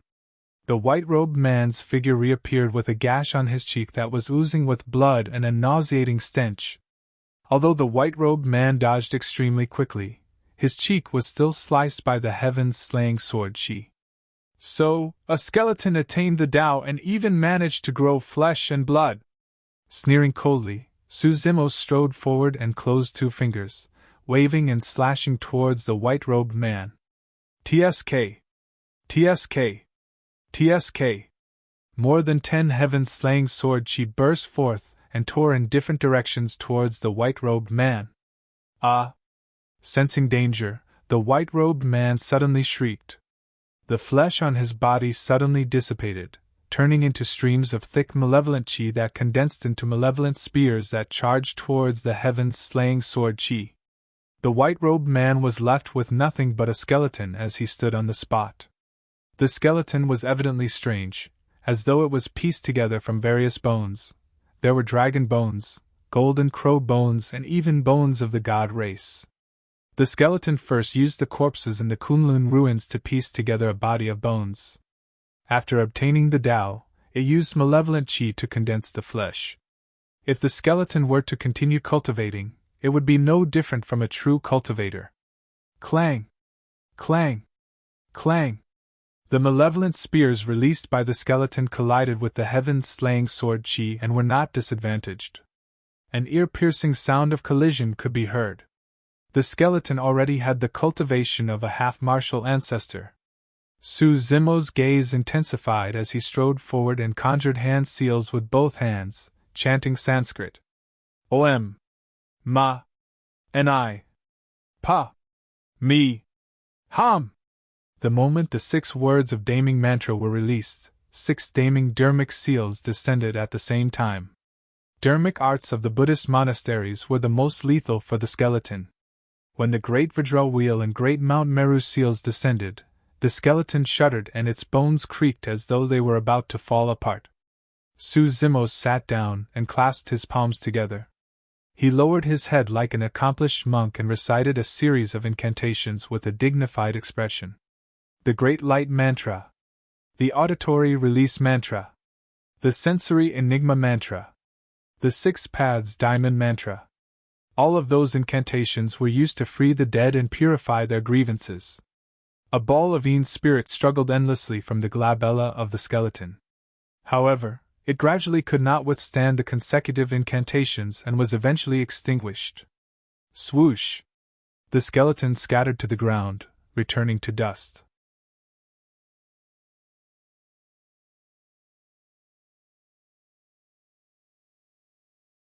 Chapter 1480 Kunlun Barrier. Chapter 1480 Kunlun Barrier. Although the skeleton malevolent ghost seemed like he was suppressed by Su Zimo with ease, in reality, his cultivation was top tier even in Tianhuang mainland. Neither extreme fire nor Nianqi were its match.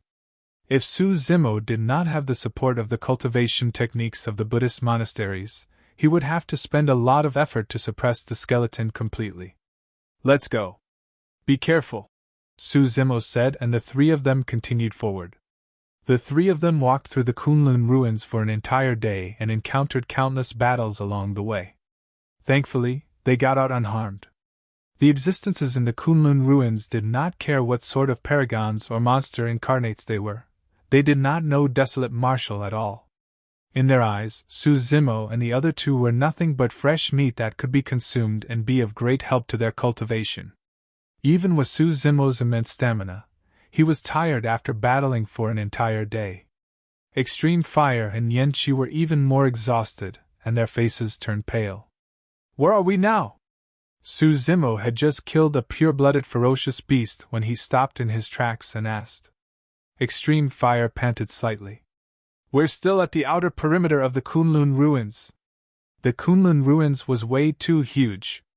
The 3 of them had walked for an entire day and were still lingering around the outer perimeter. Look over there. Extreme Fire pointed to the purple-gold light in the distance and said in a deep voice. That's the Kunlun barrier. You only truly get to the core of the Kunlun ruins after entering that barrier. However, with the existence of the Kunlun barrier, cultivators outside can't enter at all. Over the years, some cultivators who enter the Kunlun ruins to search for opportunities have merely loitered around the outer perimeter. Su Zimo gazed at the aurora-like light in the distance thoughtfully. Let's go take a look, he said, and led the way with Extreme Fire and Nianqi right behind. Both of them consumed elixirs while recovering their blood qi and stamina. The Kunlun barrier did not seem like it was far. However, Su Zimo and the other 2 walked for another 3 days before they truly arrived at the foot of the Kunlun barrier. Naturally, the journey was another massacre. All 3 of them were the strongest paragons of the conjoined body realm. Given Su Zimo's current cultivation, the living beings and malevolent ghosts at the outer perimeter of the Kunlun ruins were even less of a threat to him. Half-Martial Ancestor Qing Zhe of Enigma Palace had once said that Desolate Marshal's status was already established, and no one could threaten him unless a Patriarch attacked. He was not exaggerating at all. Su Zimo looked at the Kunlun barrier before him. As long as he passed through this barrier, he would be able to come into contact with the true secrets of the Kunlun ruins, and see another world in the legendary Kunlun race. The power of the barrier was extremely mysterious and cold. Extreme Fire led the way and attempted to cross the Kunlun barrier. The moment his body touched the barrier, it met with immense resistance. Although he pushed his bloodline to its limits, he could not cross it. After a moment of stalemate, Extreme Fire could only retreat. I still can't do it. Extreme Fire laughed bitterly. Back then I tried it. To think that I still can't cross it after entering the conjoined body realm. Let me try too, Su Zimo said as he walked towards the Kunlun barrier. The moment he touched the barrier, he felt a tremendous resistance as well. Su Zimo channeled his bloodline slowly, and the sound of a tsunami burst forth from his body. His green lotus true body exuded a divine light, and his organs shone brightly. Against the obstruction of the barrier, the green lotus true body turned transparent, and transformed into the shape of a creation green lotus. Under the gazes of extreme fire and Yanqi, Su Zimo's figure gradually entered the Kunlun barrier and vanished. He managed to get in! Extreme Fire's eyes were widened in disbelief. Probably. Yanqi nodded. The two of them waited silently, and not long after, Su Zimo's figure appeared once more and he walked back from the Kunlun barrier. How is it? Extreme Fire asked hurriedly. I crossed it, Su Zimo said in a deep voice. This Kunlun barrier is two-way. Not only can it prevent cultivators from entering, it's also impossible for living beings inside to come out. No wonder, Extreme Fire murmured softly. For so many years, there has never been a Kunlun race being in Tianhuang mainland because of this Kunlun barrier. Mahayana patriarchs could naturally pass through this barrier with their power. However, none of them dared to come for fear of triggering a divine power storm that might result in death. As for half-martial ancestor experts and conjoined body mighty figures, none of them could pass through the Kunlun barrier. The Kunlun barrier isolated the Kunlun ruins from Tianhuang mainland completely, forming two different worlds. There was a huge reason why the Kunlun ruins was so mysterious, and nobody had been able to unveil it for so many years. Let me try too. After Su Zimo and Extreme Fire tried it, Yanqi was eager as well and walked forward, heading towards the Kunlun barrier. However, the moment Yanqi touched the Kunlun barrier, a change happened. A blinding light burst forth from the Kunlun barrier. As though a gigantic rock was tossed into the middle of a lake, massive waves were created on the calm barrier. An extremely terrifying power burst forth from the Kunlun barrier and smashed towards Yanqi. That power was so terrifying that even Su Zimo's expression changed slightly. Boom! Caught off guard, Yanqi was struck in the chest by the power of the Kunlun barrier, and the bones in her chest shattered instantly. The bloodline of the god race was extremely strong. However, Yanqi's body was almost torn apart by the impact of the Kunlun barrier. Everything had happened too quickly. Even Su Zimo was unprepared and could not react in time. Yanqi fell out with a pale expression and spat out a huge mouthful of blood. Her organs were ruptured. Swoosh! As though it was sentient, the Kunlun barrier gathered its strength once more upon realizing that Yanqi was not dead. A gigantic, menacing claw appeared in midair and grabbed towards Yanqi. Frowning slightly, Su Zimo's figure flashed and he grabbed Yanqi. Turning into a golden streak of light, he retreated rapidly and fled far from the Kunlun barrier. As the distance between them increased, the menacing claw could not hold on any longer and dissipated gradually. The Kunlun barrier returned to normal once more, as though everything that happened earlier was an illusion. How could this be? Extreme Fire chased over with a bewildered expression. Both Su Zimo and he merely encountered resistance when they tried to cross the Kunlun barrier. However, Yanqi nearly lost her life. Su Zimo fed Yanqi an elixir before asking with a frown. Who set up this barrier? I'm not sure. Extreme Fire shook his head. Even Enigma Palace might not know the origin of that Kunlun barrier, let alone him. Su Zimo's gaze flickered. Recalling that menacing claw earlier on, he had a vague guess. He was extremely familiar with that claw. That was the claw that Night Spirit would only reveal when he reverted to his true form. If this Kunlun barrier had existed for countless years, it meant that there was a high chance it was set up by the whole of the primordial era. If that was the case, new doubts would arise. What was the use of that barrier? Why was there such a huge reaction when Yanqi tried to cross the Kunlun barrier? A killing intent from it was triggered. This could not be a coincidence.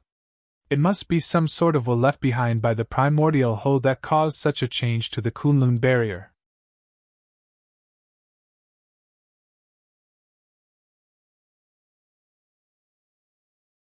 Chapter 1481 Secret Ground. Chapter 1481 Secret Ground. What should we do now? Extreme Fire asked. Suzumo said deeply. This can't continue. We've got to find a safe and quiet place to cultivate for a few days in peace. They roamed the Kunlun ruins and fought the entire time. Although they had accumulated quite a bit of comprehension, there was no end to it. They did not have the opportunity or time to consolidate those comprehensions either. Furthermore, Nianqi was severely injured right now and could not move much. Even with her god race bloodline and immense regeneration capabilities, it would take at least half a month of recuperation for her injuries to heal. I do know of a place where malevolent ghosts won't barge in, Extreme Fire said in a deep voice. The secret ground I entered 5,000 years ago. I obtained Night Spirit and the Illumination Sword formation from that secret ground. All right, let's head there and recuperate for a period of time. Suzumo made up his mind. Firstly, Nianqi could recuperate in peace. Secondly, they had gained quite a bit of comprehension during the past few days of the battle. If they were to seize the opportunity to cultivate and settle down, their cultivation and combat strength would increase significantly. For Suzumo, he could also make use of this opportunity to refine the large chunk of Ashoka wood in his storage bag. At that time, the three of them would have a breakthrough in their combat strength, and it would be safer for them to explore the Kunlun ruins once more. Extreme Fire took out a map from his storage bag and matched it. That's not far from here. Follow me, he said and led the way. Suzumo carried Nianqi on his back and followed closely behind. Every step in the Kunlun ruins was treacherous. The three of them did not move fast, and another half a day passed before they arrived at their destination. Before them was a towering mountain peak. The mountain peak was filled with strange rocks and barren land without any signs of life. Extreme Fire brought the two of them into a cave at the foot of the mountain. There were countless karst holes in the cave, and one could not identify the direction at first glance. Follow me closely. Don't get lost, Extreme Fire reminded and followed the map in his hands closely into a karst hole. There were many fork roads in this cave. Extreme Fire often changed directions and walked towards one of the forked roads. From time to time, it would head left and head right without any pattern. A long time later, Extreme Fire stopped in his tracks. Suzumo looked over. Before them was another extremely long tunnel with no end in sight. Within it, there were many corpses strewn all over the ground with weapons scattered all over. Suzumo swept his gaze. Through the dharmic weapons on the ground, he could deduce that most of the corpses belonged to the Dharma characteristic realm, and some of them were conjoined body mighty figures or even half-martial ancestor experts. The experts had died for a long time and their bodies were covered in dust. Even for the conjoined body mighty figures and half-martial ancestor experts with their indestructible bodies, they were left with nothing but empty bones and clothes. Some of the corpses were humanoid, some were ferocious beasts and demons. There were all sorts. However, every single corpse had a purple gold ribbon tied around them. Kunlun race? Suzumo murmured softly. He had a vague guess, but he did not dare to confirm it. The passage and the extremely complicated karst hole outside were clearly man-made. If one did not know the way, they would not be able to enter or leave. He wondered who the owner of this secret ground was. What was the motive for it? He did not know what happened back then to cause so many people to die here. Master, this is where you got poisoned back then? Suzumo asked. After he entered, he had already released his spirit consciousness and scanned his surroundings. However, he could not discover any other living beings or danger. Extreme Fire nodded and looked at the storage bag beside one of the corpses, sighing. Back when I came here and saw so many treasures on the ground, I was naturally tempted. One could imagine how Extreme Fire, who was still a Dharma characteristic Dao Lord back then, was naturally emotional when he saw so many dharmic weapons and storage bags left behind by mighty figures. He pointed at the corpse. When I saw that there was no danger around, I went forward and wanted to open this storage bag to take a look. To think that the moment this storage bag opened, a goo worm ran out and bit me. That single attack nearly buried me here. Su Zimo's gaze shifted, and not far away, he discovered the corpse of a goo worm. Without the need for extreme fire to take revenge, the goo worm had already died a long time ago without its master's care. Extreme fire reminisced with a sense of trepidation. At that time, I felt my head spin and crushed the transference talisman in my hands without hesitation. At the same time, I waved my sleeves and collected the items that fell out of the storage bag. Thereafter, I fell into the spatial tunnel and was teleported to the Tsanglang mountain range of the North region. Later on, Extreme Fire used his remnant consciousness to open up a cave abode there and fought against the poison for 5,000 years before meeting Su Zimo and surviving. In hindsight, everything could only be described as a freak coincidence. Extreme Fire still felt emotional when he recalled the past. In that case, Night Spirit, the Illumination Stone and Illumination Sword formation fell from that storage bag? Su Zimo asked. No. Extreme Fire shook his head. When I opened that storage bag, there were indeed many items that fell out. There was the Illumination Stone and the Illumination Sword formation, but Night Spirit's egg wasn't there. At the mention of that, Extreme Fire seemed to be immersed in his memories and frowned. At that time, my vision was already a little blurry. I felt as though Night Spirit's egg had rolled over from the tunnel and leaped into the dimensional tear formed by the transference talisman to teleport out with me. Eh? Su Zimo's heart stirred. If Extreme Fire was not wrong, it would mean that he was not the one who brought Night Spirit out. Instead, Night Spirit was sentient, and chose Extreme Fire to leave the Kunlun ruins with the latter's help. That was not impossible. Back in the depths of Baiming Town, the Kunping egg hatched in the primordial divine spring possessed intelligence not weaker than an adult, and had many complicated emotions. That Kunping egg could even sense how terrifying the martial Dao prime body was. Back then, Night Spirit was only an egg. Why was it in this secret ground? Why would Night Spirit choose Extreme Fire and leave the Kunlun ruins? Su Zimo had a feeling that if he were to explore this secret ground once more, there was a high chance he would obtain the answer he wanted. Right then, Nianqi let out a drowsy sound on Su Zimo's back. There's no need to hurry and explore this secret ground, Su Zimo said deeply. We'll cultivate here first, and it won't be too late to explore this secret ground after we break through. All right. Extreme Fire nodded in agreement as well. On both sides of the passage were many secret chambers. Su Zimo and the other two arrived at the closest secret chamber, and entered to cultivate in seclusion.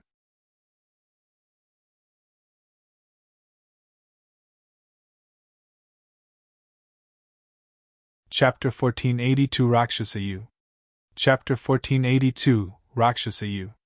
1. Time was non-existent in the mountains and cultivation was endless. It had been 20 years since Su Zimo entered the Kunlun ruins.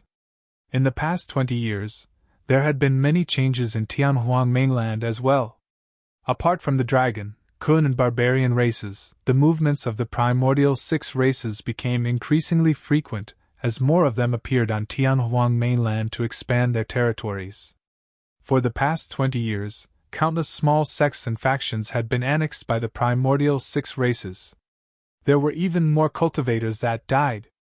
Right now, the primordial six races were still restraining themselves and had not clashed head-on with the super sections.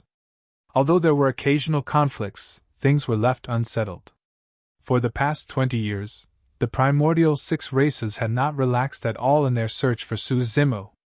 However, no matter how they searched, they could not find Su Zimo. It was as though Su Zimo had vanished from Tianhuang mainland. Chaos Essence Sect. Defan sat in the cave abode with a row of disciples under his charge. They had just returned from the 4 regions, 3 oceans and 1 continent of Tianhuang mainland and were travel-worn. There's still no news of Desolate Marshal?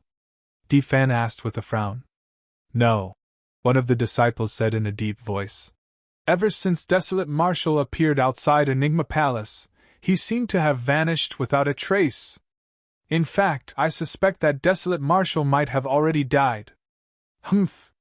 Defan harumphed coldly and glared at the disciple, scaring the latter so much that he shrank his neck and shuddered. "Who is Desolate Marshal?" Defan said coldly. "If he was someone who would die so easily, how could he have escaped twice from my hands?" The other disciples reported news one after another as well, but none of them could spot any traces of Desolate Marshal. "Master," a cultivator said in a deep voice, "pardon me for being blunt. From the information obtained from the battle at Enigma Palace, Desolate Marshal's Green Lotus true body has transformed completely. His combat strength is even comparable to a half-martial ancestor. If there's truly news of him, you can't be overly careless." "Foo-foo," Defan sneered. "What do you know? Initially, I wanted to make a move myself. But now that the primordial 6 races have set down their killing badges, there's no longer a need for me to do it personally. All I have to do is obtain news of Desolate Marshal as soon as possible. Once I spread them, experts of the primordial 6 races will naturally kill him. With a blade as sharp as the primordial 6 races, wouldn't it be a waste not to make use of it?" A disciple pondered for a moment, and his eyes darted around. Suddenly he said, "Master, I have a plan that isn't gentlemanly. However, if this plan works, Desolate Marshal will definitely appear." "Oh?" Defan raised his brows slightly and asked, "Tell me about it." The disciple smiled gently. "I heard that Desolate Marshal is extremely loyal and sentimental. He came from the North Region's Ethereal Peak. If we head to Ethereal Peak, suppress their cultivators and spread the news, Desolate Marshal will definitely show up once he hears about it." Defan's eyes lit up as he murmured thoughtfully, "We can give this method a try. North Region, North Region. I can invite fellow Daoist Qin Yu of Glass Palace as well as fellow Daoist Di Ju of Sword Sect to take a look around Ethereal Peak." At that thought, Defan took out a few spirit cranes from his storage bag and wrote a message, scattering the messenger cranes to the super sects such as Glass Palace and Sword Sect. North Region. This day, 2 people arrived in the vicinity of Tsanglang mountain range. The man and woman were both at the conjoined body realm. The man was tall and wore a huge hood that concealed his face completely. The woman looked no different from a human. She had a slim, curvaceous figure, and her legs were exposed, slender and long. Her skin was as fair as snow and her face was extremely beautiful. Anyone who saw that face and figure would be stunned. "Hey Tua, why did you mysteriously bring me here?" The woman frowned slightly and asked. Her voice was extremely pleasant as well. The man named Hey Tua chuckled and said, "Young mistress, you don't know. The place I brought you here today has something to do with Desolate Marshal." Hey Tuo's voice was hoarse and unpleasant. "Oh?" The woman raised her brows slightly with an interested expression. If anyone from the primordial 6 races were here, they would be able to recognize the 2 of them. Both of them were from the Rakshasa race. The man's name was Rakshasa Yu. That woman was the most famous monster incarnate of the Rakshasa race in this generation, Rakshasa Yu. The Rakshasa race was extremely mysterious. The men were extremely ugly with green faces and bared fangs, resembling malevolent ghosts. However, the women were extremely beautiful. They were not inferior to the fairies of the 9 heavens. Rakshasa Yu was not only peerless among her peers in the Rakshasa race, her appearance was also unparalleled. "Young mistress, look over there." Rakshasa Yu pointed to a place not far away where the peach blossom trees were the most lush. "There's a town there called Pingyang Town." "I see it." Rakshasa Yu nodded and sensed with her eyes closed. "There's nothing special about this town. It's just a group of humans with slightly longer lifespans. Oh, there's also a peach blossom tree that gained sentience and became a demon. However, that's nothing much as well." In the blink of an eye, Rakshasa Yu scanned Pingyang Town from head to toe. "Young mistress, you don't understand," Rakshasa Yu said smugly. "I've already investigated. Pingyang Town was the place of Desolate Marshal's rise. I heard that this was the town where he obtained the Dao and appeared out of thin air." "So?" Rakshasa Yu was indifferent. "Desolate Marshal's old friends of the past have already passed away. What has Pingyang Town got to do with him?" Young mistress, I heard that desolate marshal is extremely sentimental and has returned to Pingyang town countless times. Rakshasa Yu said. This town is preserved so well despite the chaotic era right now. Desolate marshal must have played a huge role in that fact. Since we can't find desolate marshal, why don't we eat everyone in this town? We can vent our hatred as well. Rakshasa Yu's tone turned excited at the mention of eating people. Beneath the dark hood, a grisly red tongue stuck out and licked its lips. Rakshasa Yu frowned slightly in resistance. They're just mortals, what's there to eat? Young mistress, why have you become so benevolent? Rakshasa Yu asked. Humph. If I really want to eat, I'll eat some experts of the human race. What's the use of eating these mortals? Rakshasa Yu sneered. So what? Rakshasa Yu pouted. Since we're already here, we can't return empty-handed. We've got to fill our stomachs no matter what. Young mistress, don't worry. I'll definitely leave that conjoined body peach blossom tree demon for you. Just as the two of them were chatting in Sunglang Mountain Range, two divine lights lit up in a dark room in the Su family's residence in Pingyang town. A purple-robed cultivator floated down from the couch with a burning gaze. Smiling gently, he murmured, To think that you would harbor designs on Pingyang town. 1.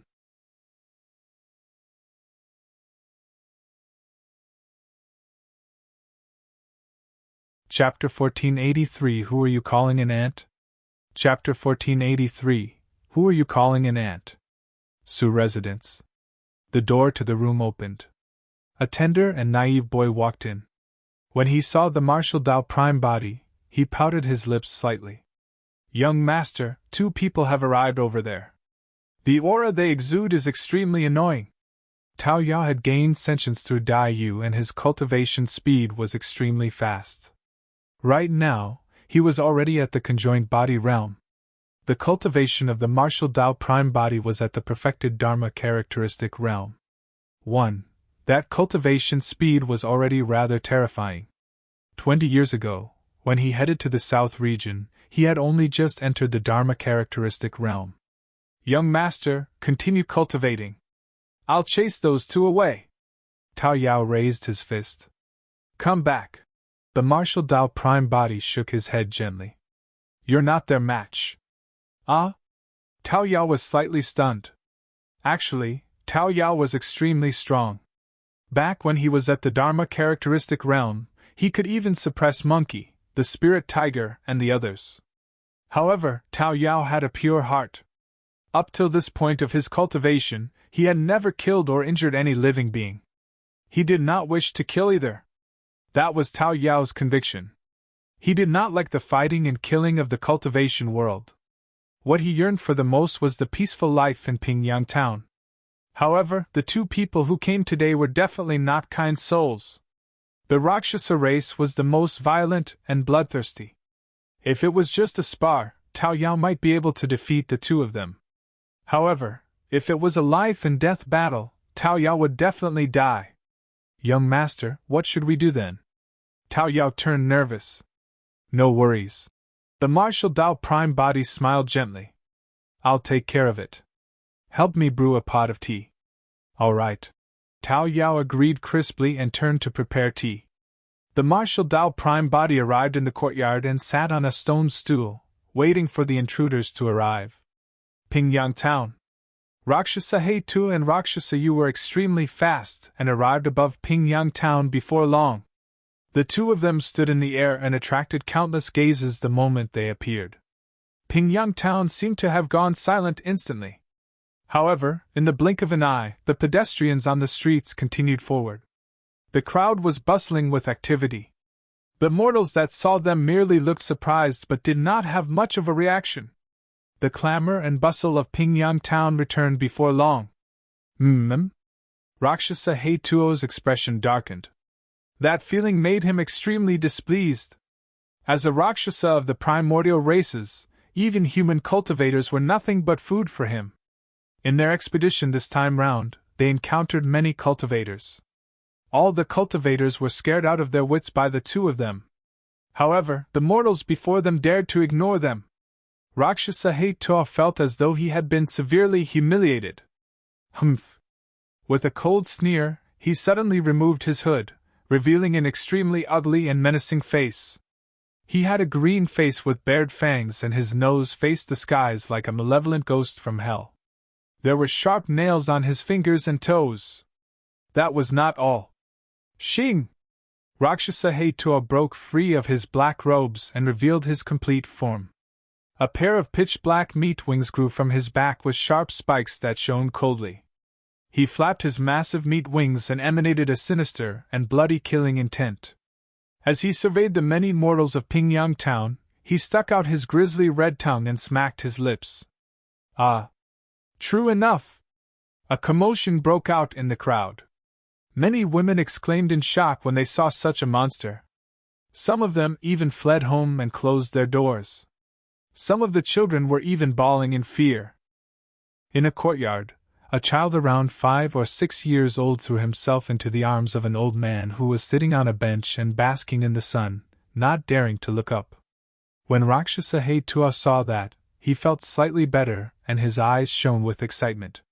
His favorite thing was to see those ants panic, fear and shout in front of him. "Child, don't be afraid." The old man was extremely calm and smiled as he patted the child on the back, comforting the latter. "These are just some reckless little monsters. It's nothing much." "What?" Rakshasa Yu was stunned for a moment. Up till this point of his cultivation, this was the first time he had heard someone describe the Rakshasa race as little monsters. Furthermore, to his surprise, even after he revealed his true form, Pingyang Town was not in a complete mess. After a slight commotion, everything gradually returned to normal. Nobody cared about him at all. Actually, Pingyang Town had experienced countless storms over the years. However, it was always safe and sound under the protection of Tao Yao and the martial Dao Prime Body. It was especially so for the older generation of Pingyang Town. They were no longer surprised by such things. In their hearts, these fiend demons could not cause any trouble in Pingyang Town with second young Master Su around. "Ants like you don't know what's good for you." Rakshasa Yu glared at the old man in the courtyard with widened eyes and opened his mouth, wanting to devour both of them. Suddenly, at the side, Rakshasa Yu frowned and said, "Something's not right." "What's wrong?" Rakshasa Yu asked instinctively. Rakshasa Yu pointed to an unassuming courtyard in Pingyang Town and said sternly, "There's a person in there. It's a Dharma characteristic Dao Lord." Rakshasa Yu swept his gaze across. In the courtyard, a purple-robed cultivator sat facing them and sipped tea leisurely with an indifferent expression. Behind the purple-robed cultivator stood a pink and tender boy who looked very obedient. It was the peach blossom tree demon they had discovered. "That person looks familiar." Rakshasa Yu looked at the side profile of the purple-robed cultivator but could not remember where she saw him from. "He's only at the Dharma characteristic realm." "What's wrong?" Rakshasa Yu frowned. "Young mistress, aren't you making a fuss out of nothing?" Rakshasa Yu continued frowning. "However, when my spirit consciousness searched Pingyang Town earlier on, I did not discover that person's existence. In other words, that person can hide from my spirit consciousness detection." "Ha ha!" Rakshasa Yu roared in laughter. "Young mistress, you're thinking too much. It's just a Dharma characteristic Dao Lord. Even if Desolate Marshal is here, so what? Young mistress, watch me attack and suppress that ant." In a flash, Rakshasa Yu arrived in the skies above the residence right away. Rakshasa Yu was puzzled and followed closely behind. Right then, the purple-robed cultivator in the courtyard turned around and looked at Rakshasa Yu in midair, asking indifferently, "Who are you calling an ant?" "You." Rakshasa Yu's pupils constricted when she caught sight of the purple-robed cultivator's face. That person's face was identical to the drawing of the person she had seen in the Rakshasa race. However, the person in the drawing had green robes and black hair. As for this person, he wore purple robes and exuded an indescribable might and weight. Even she felt shudders. "Desolate Marshal?" Rakshasa Yu exclaimed with disbelief in her beautiful eyes.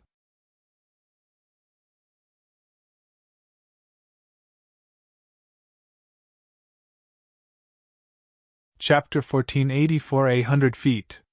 Chapter 1484 800 feet. When Rakshasa Yu heard the words Desolate Marshal, he was stunned for a moment, as well before reacting. He's definitely not Desolate Marshal! Rakshasa Yu sneered. Everyone knows that Desolate Marshal has already entered the conjoined body realm. I reckon that this is merely a clone of Desolate Marshal. Rakshasa Yu nodded as well. That was the most logical explanation. Typically, if cultivators cultivated cloning techniques, their cultivation realms would be lower than their prime bodies and their combat strength would be greatly reduced. Initially, I merely wanted to explore Pingyang Town and eat some small fries. To think that I would catch a big fish here! Rakshasa Yu grinned. Desolate Marshal, you're merely a Dharma characteristic clone. How dare you go against me? Even if your prime body comes, I'll rip him apart. Rakshasa Yu said indifferently. I've long heard that Desolate Marshal has a Dragon Phoenix clone. To think that you have a third clone. Since your prime body is hiding, I'll destroy your clone today. Initially, Rakshasa Yu was not interested in Pingyang Town. However, since Desolate Marshal's clone was discovered, their trip was not wasted. The Marshal Dao prime body had an indifferent expression. Indeed, I cultivate a cloning technique. However, you guys are wrong about one thing. Oh? Rakshasa Yu raised her brow. The Marshal Dao prime body said slowly. To be precise, the Dragon Phoenix body and Green Lotus body are both my clones. What you're seeing now is my prime body. Rakshasa Yu and Rakshasa Yu were slightly stunned. Ha ha! Immediately, Rakshasa Yu burst into laughter. Desolate Marshal, oh Desolate Marshal! Do you think I'll believe such nonsense? A Dharma characteristic prime body? I can crush you with a single finger. Is that so? The Marshal Dao prime body drank the hot tea in his cup and stood up slowly. An extremely terrifying aura burst forth from the Marshal Dao prime body. Although it was just a simple motion of rising, it affected the world. Instantly, the void trembled. Suddenly, a phantom appeared behind the Marshal Dao prime body and soared into the skies. A heaven and earth Dharma characteristic. Back in the North Sea, even when the Marshal Dao prime body fought against 3 conjoined body grand demons, he did not use his heaven and earth Dharma characteristic. That was because there was no need for that. However, it was different now. Although the two of them were both at the conjoined body realm, they were from the Rakshasa race, one of the primordial races. One of them was even the young mistress of the Rakshasa race. Her combat strength was so terrifying that she could kill human half-martial ancestors with ease. Foo-foo! Rakshasa Yu sneered. How dare you take out a technique like a heaven and earth Dharma characteristic? Even a supreme Dharma characteristic won't be able to defend against a single punch from me. Rakshasa Yu did not laugh. She felt a shuddering aura from the Dharma characteristic that was rising rapidly. How was that possible? How could a mere heaven and earth Dharma characteristic threaten her? 90 feet. In the blink of an eye, the heaven and earth Dharma characteristic of the Marshal Dao prime body had already climbed to a height of 90 feet. However, the heaven and earth Dharma characteristic was still growing rapidly without any signs of stopping. Could Desolate Marshal's Dharma characteristic have also been cultivated to a height of 99 feet? Rakshasa Yu frowned slightly. Back in the Battle of Heaven and Earth Valley, the Green Lotus true body had once used a 99 feet tall heaven and earth Dharma characteristic to kill a conjoined body mighty figure of the primordial races. Of course, Rakshasa Yu was fearless. Although the 99 feet tall heaven and earth Dharma characteristic was troublesome to deal with, it was not a threat to her. 91 feet. 95 feet. 99 feet. An incomparably tall phantom soared into the skies with a terrifying aura. Standing upright, it had a burning gaze like a divine being. Immediately after, right in front of Rakshasa Yu and Rakshasa Yu, the 99 feet tall heaven and earth Dharma characteristic rose by another foot. Boom! Boom! Heaven and earth rumbled. An incomparably thick pressure descended. This power surpassed common sense and limits. Even this world could not accommodate this Dharma characteristic. Thin tears appeared in the void around the heaven and earth Dharma characteristic. 100 feet. 100 feet Dharma characteristic. In the cultivation world, 9 was an extreme number. Even the green lotus true body only reached a height of 99 feet after fusing the 3 supreme Dharma characteristics, and did not break through that barrier. However, the prime body cultivated 100 sutras with the martial Dao furnace and smelted all dharmic arts, forming an unprecedented 100 feet tall Dharma characteristic. If there was truly the saying of Peerless, that heaven and earth Dharma characteristic could be considered as Peerless Dharma characteristic, none of the heaven and earth Dharma characteristics could ride above it. Even Monk Daming's 4 supreme dharmic bodies could not defend against the might of this Peerless Dharma characteristic. The existence of the martial Dao prime body was a variable. Nobody could divine his future. Rakshasa Yu's expression turned pale instantly. Although the difference between 99 feet and 100 feet was only a foot tall, the difference was like heaven and earth. The Peerless Dharma characteristic of the martial Dao prime body lowered its head slightly and looked down at Rakshasa Yu and Rakshasa Yu. Its gaze shone like 2 blazing suns that could not be ignored. For the first time, Rakshasa Yu felt insignificant in the face of this Peerless Dharma characteristic. It felt as though he was being glared at by a true god, as though he could be suppressed to death at any moment. Rakshasa race? In my eyes, your aunt's as well, the martial Dao prime body said slowly with a voice like a gigantic bell and unparalleled might. So what if it's 100 feet? It's just a Dharma characteristic after all. Rakshasa Yu channeled his bloodline wildly and roared into the skies. 2 cold, shimmering curved sabers appeared between his hands as he flapped his wings, wanting to make use of his movement technique to maneuver around the Peerless Dharma characteristic that was 100 feet tall. You overestimate yourself! The martial Dao prime body sneered and his spirit consciousness moved. The Peerless Dharma characteristic behind him suddenly extended its palm and suppressed Rakshasa Yu. That gigantic palm covered the skies. A terrifying might and berserk power rained down. Even Rakshasa Yu's speed became extremely slow under the envelopment of that power. Rakshasa Yu's movement technique was completely useless against the suppression of the Peerless Dharma characteristic. He could only choose to fight against the Peerless Dharma characteristic head-on. Ah! Rakshasa Yu roared and channeled his bloodline dharmic powers. He raised the 2 sabers in his hands and slashed towards the palm of the Peerless Dharma characteristic. Clang! The 2 sabers of Rakshasa Yu struck the palm of the Peerless Dharma characteristic, and the sound of metal clashing could be heard. They could not slash their way in. Pissed! Rakshasa Yu's expression changed. The dharmic powers of 100 feet tall heaven and earth Dharma characteristic were already condensed to this point, and were indestructible. Even mighty figure dharmic weapons could not hurt it.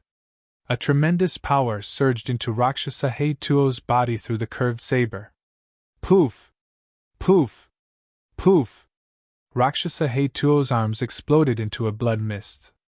Immediately after, his upper body, chest, legs and head exploded into a blood mist under the suppression of that terrifying power. Boom! Boom! The palm of the Peerless Dharma characteristic crushed down and pushed Rakshasa Yu onto the ground, turning him into a meat sludge. His essence spirit did not even have a chance to escape and died on the spot. The martial Dao prime body attacked. All it took was a single punch to suppress a conjoined body mighty figure of the Rakshasa race completely. 1. You're tuning into the Phoenix Knights YouTube channel. Don't forget to subscribe and join us on this journey to catch the most captivating stories.